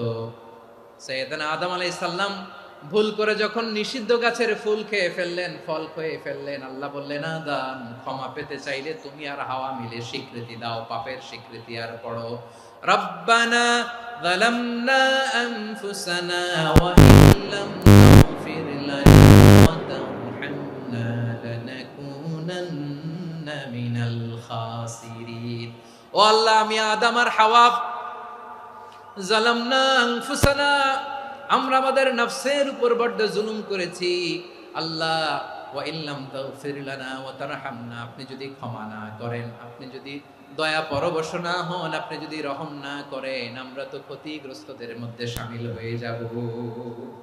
এই দোয়া করার সাথে সাথে সাইয়েদনা আদম আর হাওয়া আলাইহিস সালামকে ক্ষমা করে দিলেন কে? তাহলে এই দোয়ার 3 নম্বর অংশ তাকরীর, এটা আল্লাহ বড্ড পছন্দ করে। আমার কলিজার টুকরা ভাইয়েরা, গুনাহ করে শিকার যেতে হবে, এটা আল্লাহ ভালোবাসেন। সাইয়েদনা আবু বকর রাদিয়াল্লাহু তাআলা আনহু বিষ্ণু ইসা ইসলামকে বললেন, ইয়া রাসূলুল্লাহ আল্লিমনি দুআআন আদউ বিহি ফি সলাতি। নবী হে, আপনি আমার এমন একটা স্পেশাল দোয়া শিখায়া দেন যে দোয়াটা আমি নামাজে পড়ব। নবী বললেন, তাহলে তুমি পড়ো, আল্লাহুম্মা ইন্নী যালামতু নাফসি যুলমান কাসীরান ওয়া লা ইয়াগফিরুয যুনুবা ইল্লা আনতা ফাগফিরলি মাগফিরাতাম মিন ইনদিকা ওয়ারহামনি ইন্নাকা আনতাল গফুরুর রহিম। সুবহানাল্লাহ। সালাম ফিরানোর আগে পড়েন, কথা কয় না, পড়েন। ও আবু বকর, নামাজে যদি দোয়া করতে মনে চায় এই দোয়াটা পড়বা, আল্লাহুম্মা ইন্নী যালামতু নাফসি, আল্লাহ জুলুম করেছি আমার নফসের উপর, যুলমান কাসীরা, অনেক জুলুম, ওয়া লা ইয়াগফিরুয যুনুবা ইল্লা আনতা, আপনি ছাড়া এই জুনুব, এই পাপ ক্ষমা করার দ্বিতীয় কোনো রব নাই। আছে? আল্লাহ ছাড়া আমাদের গুনাহ আর কে কে ক্ষমা করতে পারে বলেন তো? কে পারে? কে? এজন্য আল্লাহরে বলবেন, আল্লাহ আমি ছাড়া তোমার গোলামের অভাব নাই, ও আমার রব, আমি ছাড়া এই জমিনের বুকে তোমার গোলামের অভাব নাই, কিন্তু তুমি ছাড়া তো আমার দ্বিতীয় কোনো রব নাই। পারবেন বলতে? পারবেন? চোখের পানি ছেড়ে আল্লাহরে বলবেন, আল্লাহ তুমি আমার রব, তুমি আমার সব। কি বলবেন? আল্লাহ আমারে রব। সবাই বলুন, আল্লাহ আমারে রব, দমে দমে তনু মনে তারি অনুভব, আল্লাহ আমারে রব। আল্লাহরে বলেন, আল্লাহ তুমি আমার রব, তুমি আমার সব। আল্লাহ আমি ছাড়া এই জমিনে তোমার গোলামের অভাব নাই, তুমি ছাড়া আমার দ্বিতীয় কোনো রব নাই। এ কথা বলে চোখের পানি ছেড়ে আল্লাহরে স্বীকৃতি দেন, আল্লাহ আমি পাপী, আল্লাহ জামিনে আমার চেয়ে বড় পাপী আর কেউ নাই। অজু করে সিজদায় লুটিয়ে পড়ে চোখের পানি ছেড়ে আল্লাহরে পাপের স্বীকৃতি দেন, আল্লাহ এমন কোন জুলুম নাই, গুনাহ নাই আমি করি নাই, সগীরা কবিরা, জেনে না জেনে, ইচ্ছায় অনিচ্ছায়, শিরকি বেদাতি, সব গুনাহ করেছি। আল্লাহ আকাশের নিচে জমিনের উপরে আমার চেয়ে বড় গুনাহগার আর কেউ নাই। চোখের পানি ছেড়ে আল্লাহরে বলেন, আল্লাহ আমি ছাড়া তোমার গোলামের অভাব নাই, তুমি ছাড়া আমার দ্বিতীয় কোনো রব নাই, তুমি ছাড়া তো কেউ আমার গুনাহ ক্ষমা করার নাই, তুমি আমার রব, তুমি আমার সব। বলতে পারবেন? এই তাকরীর আমার পটুয়াখালীর ভাইয়া, এই স্বীকৃতিটা দেখতে আল্লাহ বড্ড ভালোবাসে, কারণ আমরা সবাই গুনাহগার, আমরা সবাই কি? বিশ্বনবী বলেন, কুল্লুকুম খাত্তাউন, হা বানি আদম, তোমরা সবাই পাপী। সবাই কি? সবাই পাপী। আমরা সবাই পাপী, আপন পাপের বাটখারা দিয়ে অন্যের পাপ মাপি। আমরা যে পাপী এটা ভাবতে মনে চায় না কারো, খালি অন্যের পাপ দেখি আমরা, এটা ভুল। ওর এই পাপ, ও পাপী, ও জালেম, ও জাহান্নামী, এরকম একটা টেন্ডেন্সি। আমার যে কি হালাত এটার খেয়াল নাই। খেয়াল করতে হবে যে আমি সবচেয়ে বড় পাপী, ঠিক কিনা বলেন? পাপ করি নাই এমন কেউ আছি? হ্যাঁ আছি। কেউ না জানলেও জানে কে আমার পাপের ঘটনা? পৃথিবী না জানুক আমি তো জানি, আমি কি পাপ করেছি হায়। ও আমার কলিজার টুকরা ভাইয়েরা, মাথাটাকে নিচু করে জীবনের সব গুনার ফিরিস্তিগুলো একটা একটা করে স্বীকার করে আল্লাহরে বলেন, আল্লাহ আমি পাপী,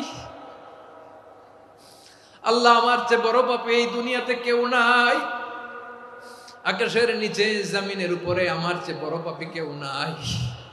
একটা একটা করে আল্লাহ স্বীকার করি আমি পাপী, সব পাপের স্বীকৃতি দিলাম। পৃথিবী না জানুক আমি তো জানি, আমি কি পাপ করেছি হায়। আমার পাপের করলে বিচার, বাঁচার আমার নাই উপায়। দয়াময় তুমি মাফ করো আমায়, মাফ করো আমায়। আল্লাহ তাআলা যদি দয়া করে আমাদেরকে মাফ না করে, আমাদের বাঁচার কোনো উপায় নাই। আপনি কি ভেবেছেন আপনার নামাজ দিয়ে আপনি জান্নাতে যাবেন? আপনি তাহাজ্জুদ গুজার, সেজদা দিতে দিতে কপালে দাগ ফেলেছেন, এটা আপনারা জান্নাতে নেবে না? আপনি এলাকার সবচেয়ে বড় হাতেম তাই দানশীল, এই দানের ভরসায় বসে আছেন, কশিন কালো না। আমাদের নামাজ, আমাদের রোজা, আমাদের ইবাদত, এগুলোকে মিজানের পাল্লায় উঠালে কোনো ওজনই হবে না। তবে আমাদের একটা কৌশল জানা আছে, আমরা আল্লাহর রহমতের ভিখারি। আমরা সেদিন আগেই গুনার স্বীকৃতি দিয়ে দেব। আমরা বলবো, আল্লাহ তুমি প্রশ্ন করার আগে তোমার একটা কথা বলি, আমারে কিছু জিজ্ঞেস করো না, আমি সব করেছি। এমন কোন পাপ নাই যে পাপ আমারে দিয়ে হয় নাই। তোমার রহমত দিয়ে তুমি জান্নাতে পাঠাবা, তোমার দয়ায় জান্নাতে যেতে চাই, আমল দিয়ে না। পারবেন বলতে? কিয়ামতের দিন আমরা বলবো, আল্লাহ আমার আমল দিয়ে জান্নাত চাই না, আমি তোমার দয়া দিয়ে জান্নাত চাই। তোমার দয়া ছাড়া আমার কোনো উপায় নাই। কারণ আল্লাহ যদি বিচার করে, বাঁচার কারো উপায় নাই। আল্লাহ যদি বলে ফেলেন তুই এটা করলি কেন, ওখানে গেলি কেন, কোরআনে 1000 বার নিষেধ করলাম তারপরেও এই পাপে জড়ালি কেন, এরকম প্রশ্ন ছুড়ে দিলে আমার উত্তর আছে? বাঁচার কোনো উপায় আছে? রোজ হাসরে হে আল্লাহ আমার করোনা বিচার, আল্লাহ করোনা বিচার। বিচার চাহি না তব দয়া চাই, এ গুনাহগার, আল্লাহ করোনা বিচার। আপনার আমল দিয়ে জান্নাতে যাবেন? কি দিয়ে যাবেন? আল্লাহর দয়া দিয়ে। আল্লাহর রহম আর দয়া ছাড়া কেউ জান্নাতের চেহারাও দেখতে পাবে না। আমার প্রিয় ভাইরা, এই দোয়া আল্লাহর কাছে পছন্দনীয় হওয়ার কারণ 3টা। দোয়ার প্রথম অংশে আছে তাওহীদ, আল্লাহর একত্ববাদের ঘোষণা। এই দোয়ার দ্বিতীয় অংশ আছে তাসবিহ, আল্লাহর প্রশংসা সূচক বাণী। এই দোয়ার 3 নাম্বার অংশ পাপের স্বীকৃতি। তাহলে আমরা সবাই গুনাহগার। আমরা আল্লাহর কাছে পাপের স্বীকৃতি দিয়ে বলবো, ও আল্লাহ ইন্নী কুনতু মিনাজ জালিমিন, আমরা জুলুম করেছি, পাপ করেছি, অন্যায় করেছি, আল্লাহ বুঝতে পারি নাই, শয়তানের ওয়াসওয়াসায় পড়ে, বন্ধুর পাল্লায় পড়ে, নফসের খায়েশ মিটাতে যে আল্লাহ করে ফেলেছি। তুমি গুনাহ না মাফ না করলে আমাদের গুনাহ মাফ করার দ্বিতীয় কেউ নাই। ঠিক কিনা বলেন? এভাবে অনুতপ্ত হয়ে যদি আল্লাহর কাছে দোয়া করেন, দেয়ালে পিঠ থেকে গেছে, কোনো রাস্তা নাই বের হওয়ার, ওই মুহূর্তেও আপনাকে বিপদ থেকে উদ্ধার করবে কে? বিশ্বনবী চরম বিপদে পড়লে 2টা দোয়া পড়তেন। প্রথম হলো এটা, লা ইলাহা ইল্লা আনতা সুবহানাকা ইন্নী কুনতু মিনাল জালিমিন। এই দোয়াটা আমরা বেশি বেশি পড়ব প্রিয় ভাইরা। রাজি আছেন? সবাই আওয়াজ করে পড়ুন ইনশাআল্লাহ। আমার প্রিয় ভাইয়েরা, বিপদে পড়লে বিশ্বনবী আরো একটা দোয়া পড়তেন, লা ইলাহা ইল্লাল্লাহুল আযীমুল হালিম, লা ইলাহা ইল্লাল্লাহু রাব্বুল আরশিল আযীম, লা ইলাহা ইল্লাল্লাহু রাব্বুস সামাওয়াতি ওয়াল আরদি ওয়া রাব্বুল আরশিল কারীম। এই যে বললাম, রেকর্ড হয়ে গেছে। এখন তো আর ইনস্ট্যান্ট মুখস্থ না হলো, পরে মুখস্থ করে নেবেন। আল্লাহ ছাড়া কোনো উপাস্য নাই, তিনি সুমহান, মহা সহিষ্ণু। আল্লাহ ছাড়া কোনো উপাস্য নাই, তিনি সুমহান, আরশের অধিপতি। আল্লাহ ছাড়া কোনো উপাস্য নাই, তিনি আকাশের মালিক, জমিনের মালিক, তিনি সুবিশাল আরশের অধিপতি। সুবহানাল্লাহ পড়েন। এই দোয়াটা কেউ যদি পড়ে যদি এর ওসিলা করে দোয়া করে, তাকে বিপদ থেকে মুক্তি দেয় কে? মনে থাকবে আপনাদের? তাহলে বিপদের প্রথম ধাক্কায় কি যেন পড়তে হয়? ইন্না লিল্লাহ। তারপরে কি বলে আল্লাহর কাছে নিজেকে সঁপে দিতে হয়? দেয়ালে পিঠ থেকে গেলে লা ইলাহা ইল্লা আনতা সুবহানাকা ইন্নী কুনতু মিনাজ জালিমিন। 2 নাম্বার হচ্ছে লা ইলাহা ইল্লাল্লাহুল আযীমুল হালিম, লা ইলাহা ইল্লাল্লাহু রাব্বুল আরশিল আযীম, লা ইলাহা ইল্লাল্লাহু রাব্বুস সামাওয়াতি ওয়াল আরদি ওয়া রাব্বুল আরশিল কারীম। মনে থাকবে? ইনশাআল্লাহ বলেন সবাই, আওয়াজ করে সবাই ইনশাআল্লাহ। অনেক সময় এমন হয়, হঠাৎ বিপদের সম্মুখীন হই আমরা, রেডি হয়ে বের হইছে অফিসে, হঠাৎ অ্যাক্সিডেন্টে পড়ে যাই, হঠাৎ পেটের ব্যথায় অজ্ঞান, এরকম হয় না? আপনাদের হয় না? বিষ্ণু ইসলাম বলেন, আকস্মিক দুর্ঘটনার বিপদ থেকে যদি কেউ বাঁচতে চায়, সকাল সন্ধ্যা যেন প্রত্যেকে এই দোয়াটা পড়ে, সকালে যদি 3 বার পড়ে সন্ধ্যা পর্যন্ত হঠাৎ হঠাৎ বিপদ থেকে সে রক্ষা পাবে। To be protected from sudden calamity, sudden disaster, sudden calamity, হঠাৎ বিপদ, হঠাৎ ভয়ঙ্কর কোন আকস্মিক বিপদ থেকে আল্লাহ বাঁচায় দেবে। সকালে পড়লে সন্ধ্যা পর্যন্ত প্রোটেক্টেড, সন্ধ্যাবেলায় যদি 3 বার পরে সকাল পর্যন্ত প্রোটেক্টেড। সুবহানাল্লাহ পড়ে। দোয়াটা কি? দোয়াটা হচ্ছে বিসমিল্লাহিল্লাযী লা ইয়াদুররু মা'a ইসমিহি শাইউন ফিল আরদি ওয়ালা ফিস সামাই ওয়া হুয়াস সামিউল আলিম। ছোট না? অনেক ছোট, মুখস্থ করবেন। বিসমিল্লাহিল্লাযী লা ইয়াদুররু মা'a ইসমিহি শাইউন ফিল আরদি ওয়ালা ফিস সামা। ওই আল্লাহর নাম নিচ্ছি যে আল্লাহর নামের বরকতে আকাশ জমিনের কোনো কিছু কারো কোনো ক্ষতি সাধন করতে পারে না। তিনি সর্বশ্রোতা, সর্বজ্ঞ। সুবহানাল্লাহ পড়েন। পড়বেন এই দোয়াটা, বিসমিল্লাহিল্লাযী লা ইয়াদুররু মা'a ইসমিহি শাইউন ফিল আরদি ওয়ালা ফিস সামাই ওয়া হুয়াস সামিউল আলিম। ফজরের পরে 3 বার, মাগরিবের পরে 3 বার যদি কেউ পড়ে প্রোটেক্টেড, যে কোনো হঠাৎ বিপদ থেকে প্রোটেক্টেড। প্রোটেক্ট করেন কে? ওই আল্লাহর নাম নিচ্ছি যে আল্লাহর নামের ওসিলায় আকাশ জমিনের কোনো কিছু কোনো ক্ষতি করতে পারে না। সুবহানাল্লাহ পড়েন। আচ্ছা, এবার আমাদের জীবনে দুশ্চিন্তা আছে না নাই বলেন? Tension, hyper tension, anxiety, depression, চিন্তা টেনশন নাই এরকম কে কে আছে দেখি? হাত তোলেন। ওই যে হাত তুলছে এক আল্লাহর ওলি, ওই যে। টেনশন নাই তোমার? মাশাআল্লাহ। ও না বুঝে তুলছে, জোকের চোটে, জোশের ঠেলায় ধাক্কায় তুলে ফেলছে। সবার জীবনে টেনশন আছে না নাই? এই দুশ্চিন্তা, পেরেশানি, মারাত্মক পেরেশানি থেকে মুক্তি পাওয়ার জন্য বিষ্ণু ইসলাম 2টো দোয়া পড়তেন। কয়টা? অনেকগুলো পড়তেন। স্পেশাল 2টো দোয়া আজকে আপনাদের শিখায় যাব, শুনবেন না? কষ্ট হচ্ছে? সংক্ষিপ্ত মুনাজাত দিয়ে দেই। ওরে আল্লাহ, আমি তো 9:30 ক্রস করে ফেলছি মাসুদ ভাই, খেয়াল করে নেই। আরো কয়েক মিনিট? ঠিক আছে, ঠিক আছে। পেরেশানিতে পড়লে, টেনশনে পড়লে এই দোয়াটা, প্রিয় ভাইরা, বিষ্ণু ইসলাম যখন খুব বিপদে পড়তেন, দুশ্চিন্তা ওনাকে ঘিরে ধরতো, উনি পড়তেন ইয়া হাইয়ু ইয়া কাইয়ুম বিরহমাতিকা আস্তাগীথ, ইয়া হাইয়ু ইয়া কাইয়ুম বিরহমাতিকা আস্তাগীথ, ইয়া হাইয়ু ইয়া কাইয়ুম, হে শাশ্বত অবিনশ্বর, হে চিরঞ্জীব, বিরহমাতিকা আস্তাগীথ, তোমার রহমতের উসিলায় তোমার কাছে ফরিয়াদ করি। এটা পড়তেন। আবার আরেক বর্ণনায় এসেছে ইয়া হাইয়ু ইয়া কাইয়ুম বিরহমাতিকা আস্তাগীথ আসলিহ লি শা'নি কুল্লাহু ওয়ালা তাকিলনি ইলা নাফসি তারফাতা আইন। আসলিহ লি শা'নি কুল্লাহ, আল্লাহ আমার সবকিছু আপনি সেটেল করে দেন। আমাদের সব ঝামেলা সেটেল করে দিতে পারে কে? আমরা তো সেটেলমেন্টের জন্য ওই এসপি সাহেবের কাছে যাই, ডিসি সাহেবের কাছে যাই, অমুক ভাইয়ের কাছে যাই, তমুক ভাইয়ের কাছে যাই। এই দোয়া পড়লে আরশের উপর থেকে আপনার ম্যাটার সেটেল করে দিবে কে? তাহলে পড়বেন ইয়া হাইয়ু, এ চিরঞ্জীব। হাইয়ু মানে চিরঞ্জীব, যিনি চিরকাল বেঁচে থাকবেন, মরবেন না। আল্লাহ মরবেন? তার কোনো লয় আছে? ক্ষয় আছে?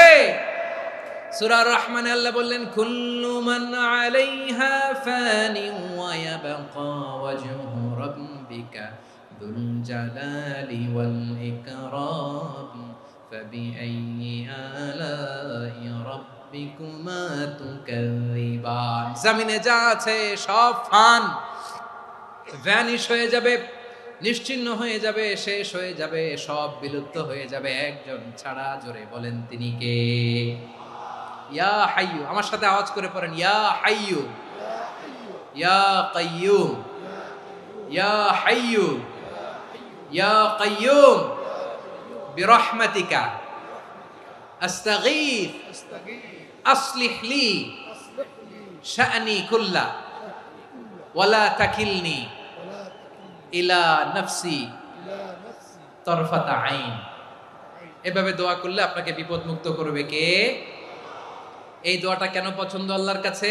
কারণ এখানে আল্লাহর 2টা সুন্দর নাম আছে, গুণবাচক নাম, আল হাই, আল কাইয়ুম। এই 2টো নাম আছে এখানে।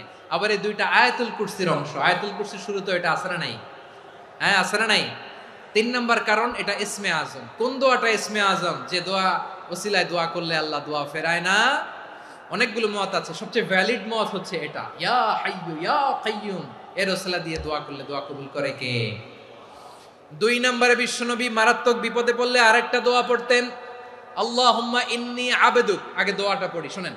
আল্লাহুম্মা ইন্নী আবদুক ওয়াবনু আবদিক ওয়াবনু আমাতিক নাসিয়াতি বিয়াদিক মাদিন ফিয়া হুকমুক আদলুন ফিয়া কাদাউক আসআলুকা বিকুল্লি ইসমিন হুয়া লাক সাম্মাইতা বিহি নাফসাক আও আনসালতাহু ফি কিতাবিক আও আল্লামতাহু আহাদাম মিন খালকিক আও ইস্তা'সারতা বিহি ফি ইলমিল গায়বি ইনদাক আন তাজআলাল কুরআনা রাবিআ কলবি ওয়া নূরা সাদরি ওয়া জালাআ হুজনি ওয়া যাহাবা হাম্মি। সুবহানাল্লাহ পড়েন।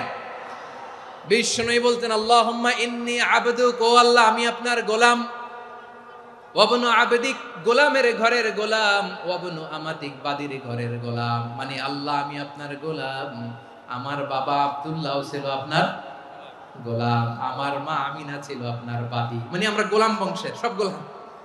নিজেরে এর চেয়ে আর ছোট করে আল্লাহর কাছে উপস্থাপন করা যায় আমার ভাইরা?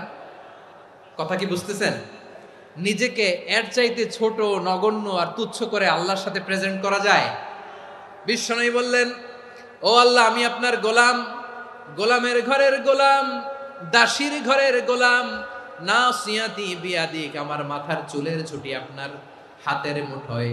আপনি ডানে টান দিলে আমি ডানে যেতে বাধ্য, আপনি বাঁয়ে টান দিলে বাঁয়ে যেতে বাধ্য। সুবহানাল্লাহ বলেন। পিছনে দুই একজন ভাই দাঁড়ালেন কেন?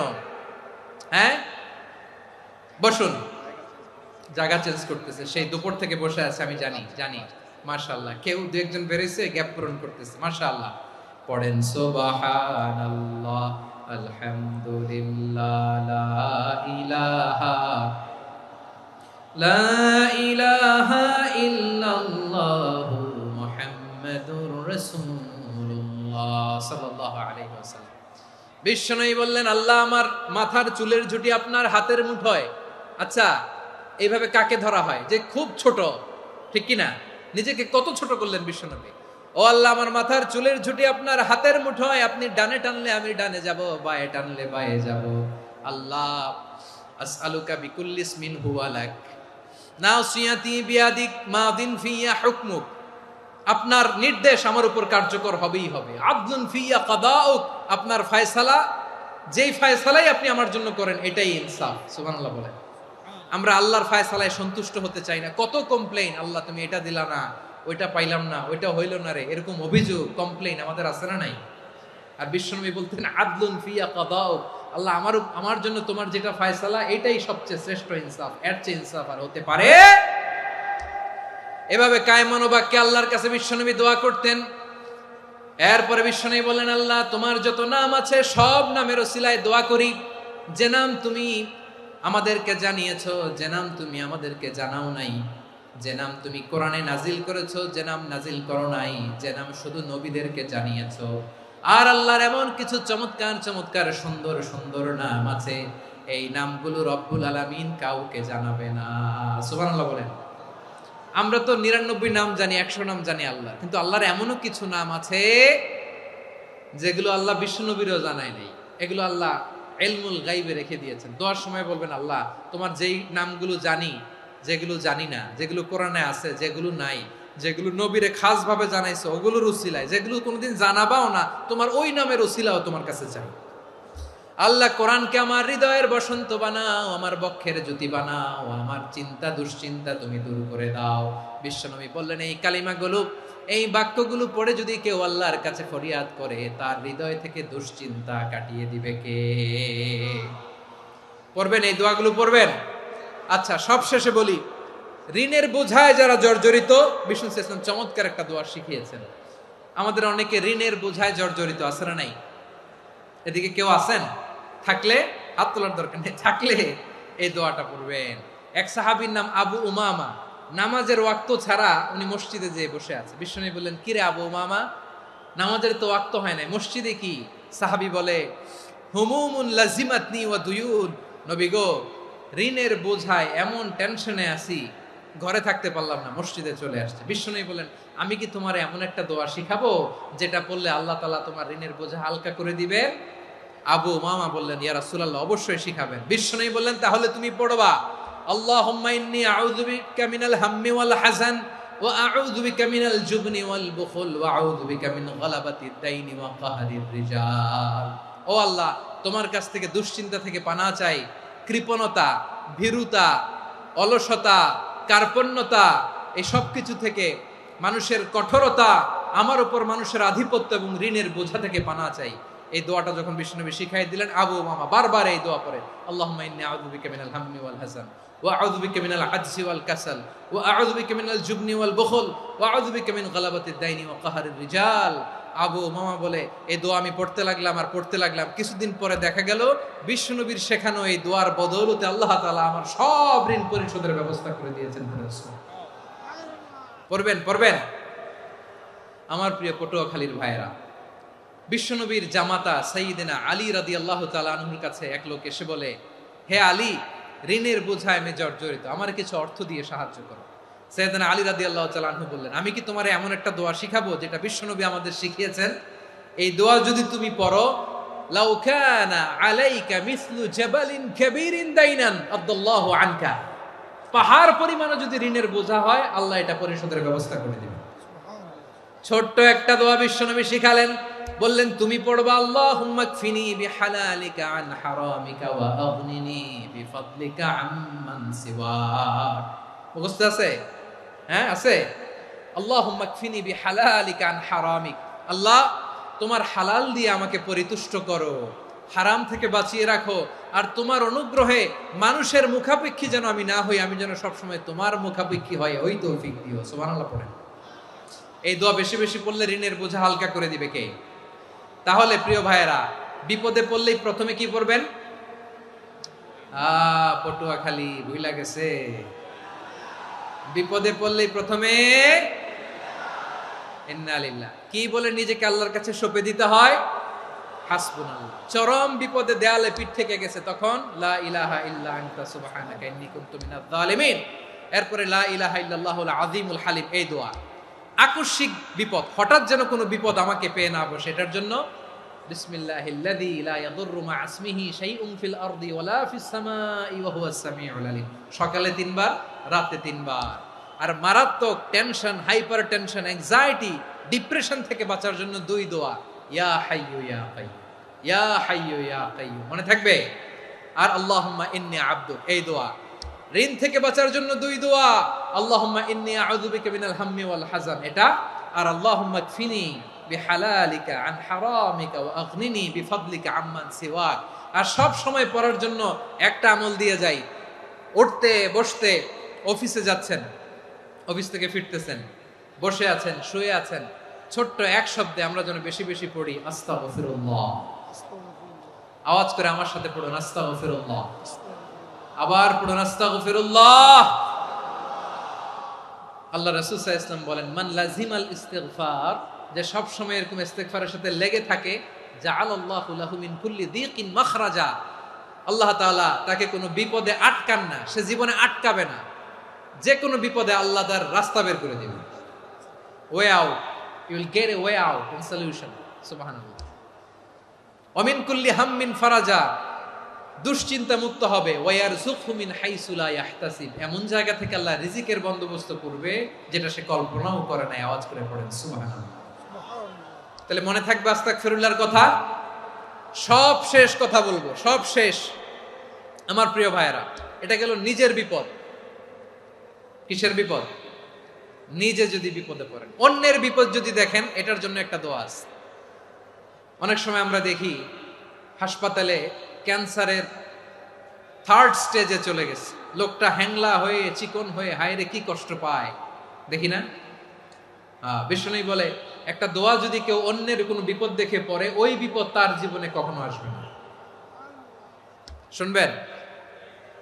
শোনার আগ্রহ আছে? অনেক সময় হয় যে আমরা মহাসড়ক দিয়ে যখন চড়ি, দুর্ঘটনায়, আইরে আল্লাহ, দুর্ঘটনায় মানুষের মাথা একদিকে, দেহ আরেক দিকে, ব্লিডিং, এরকম হয় না? আল্লাহ তুমি হেফাজত করো। বিশ্বনবী বলেন, এই দুর্ঘটনা দেখে কেউ যদি এই দোয়াটা পড়ে, তার জীবনে সে কোনোদিন এরকম অ্যাক্সিডেন্টের সম্মুখীন হবে না। শুনবেন? বিশ্বনবী বলেন, অন্যের বিপদ দেখে কেউ যদি পড়ে, আলহামদুলিল্লাহিল্লাযী আফানি মিম্মা বতালাকা বিহি ওয়া ফাদ্দালানি আলা কাসীরিন মিম্মান খালাকা তাফদীলা, মানে প্রশংসা সে আল্লাহর যে আল্লাহ তাআলা তোমাকে যেই জিনিস দিয়ে পরীক্ষা করেছে আমাকে ওইটা থেকে বাঁচিয়ে দিয়েছে। তোমাকে আল্লাহ যেই বিপদে ফেলেছে আমাকে ওই বিপদ থেকে তিনি মুক্ত রেখেছে, আর তার অনেক সৃষ্টির উপর আমাকে তিনি প্রাধান্য দিয়েছে। সুবহানাল্লাহ পড়েন। যে কোনো বিপদ, কারো ক্যান্সার দেখে যদি এই দোয়াটা আপনি বিশ্বাসের সাথে পড়েন, জীবনে কোনোদিন ক্যান্সার রোগে আক্রান্ত হবেন না। দুর্ঘটনা দেখে যদি পড়েন, ওই দুর্ঘটনা আপনাকে স্পর্শ করবে না। যে কোনো কারো বিপদ দেখে যদি কোনো বিশ্বাসী বান্দা এই দোয়া পড়ে, বিশ্বনবী বলেন লাম ইউসিবহু যালিকাল বালা, ওই বিপদ তাকে আর ধরবে না। উফিয়া মিনহু মিন যালিকাল বালা কাইনাম মা কান, সে যতদিন হায়াত পাবে কোনোদিন ওই বিপদ তাকে স্পর্শ করবে না।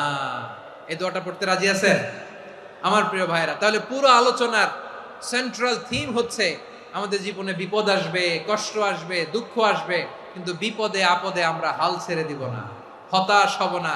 মুমিন হতাশ হয় না, নিরাশ হয় না, হাল ছেড়ে দেয় না। মুমিন ভরসা রাখে একজনের উপর। আওয়াজ করে বলুন, যিনি কে? বিপদে পড়লে আমাদেরকে উদ্ধার করে কে? আবার আমাদেরকে যদি কোনো নেয়ামত আল্লাহ দিতে চান, ওইটা কেড়ে নেওয়ার ক্ষমতা কারো আছে? তাহলে আমরা কানেক্টিভিটি বাড়াবো কার সাথে? আমাদের প্রার্থনার ফরিয়াদের হাত তুলবো কার কাছে? রাজি আছেন পটুয়াখালীর ভাইয়েরা? মনে থাকবে কথাগুলো? আল্লাহ তাআলা আমাদের সবাইকে কথাগুলো বোঝার ও আমল করার তৌফিক দান করুন।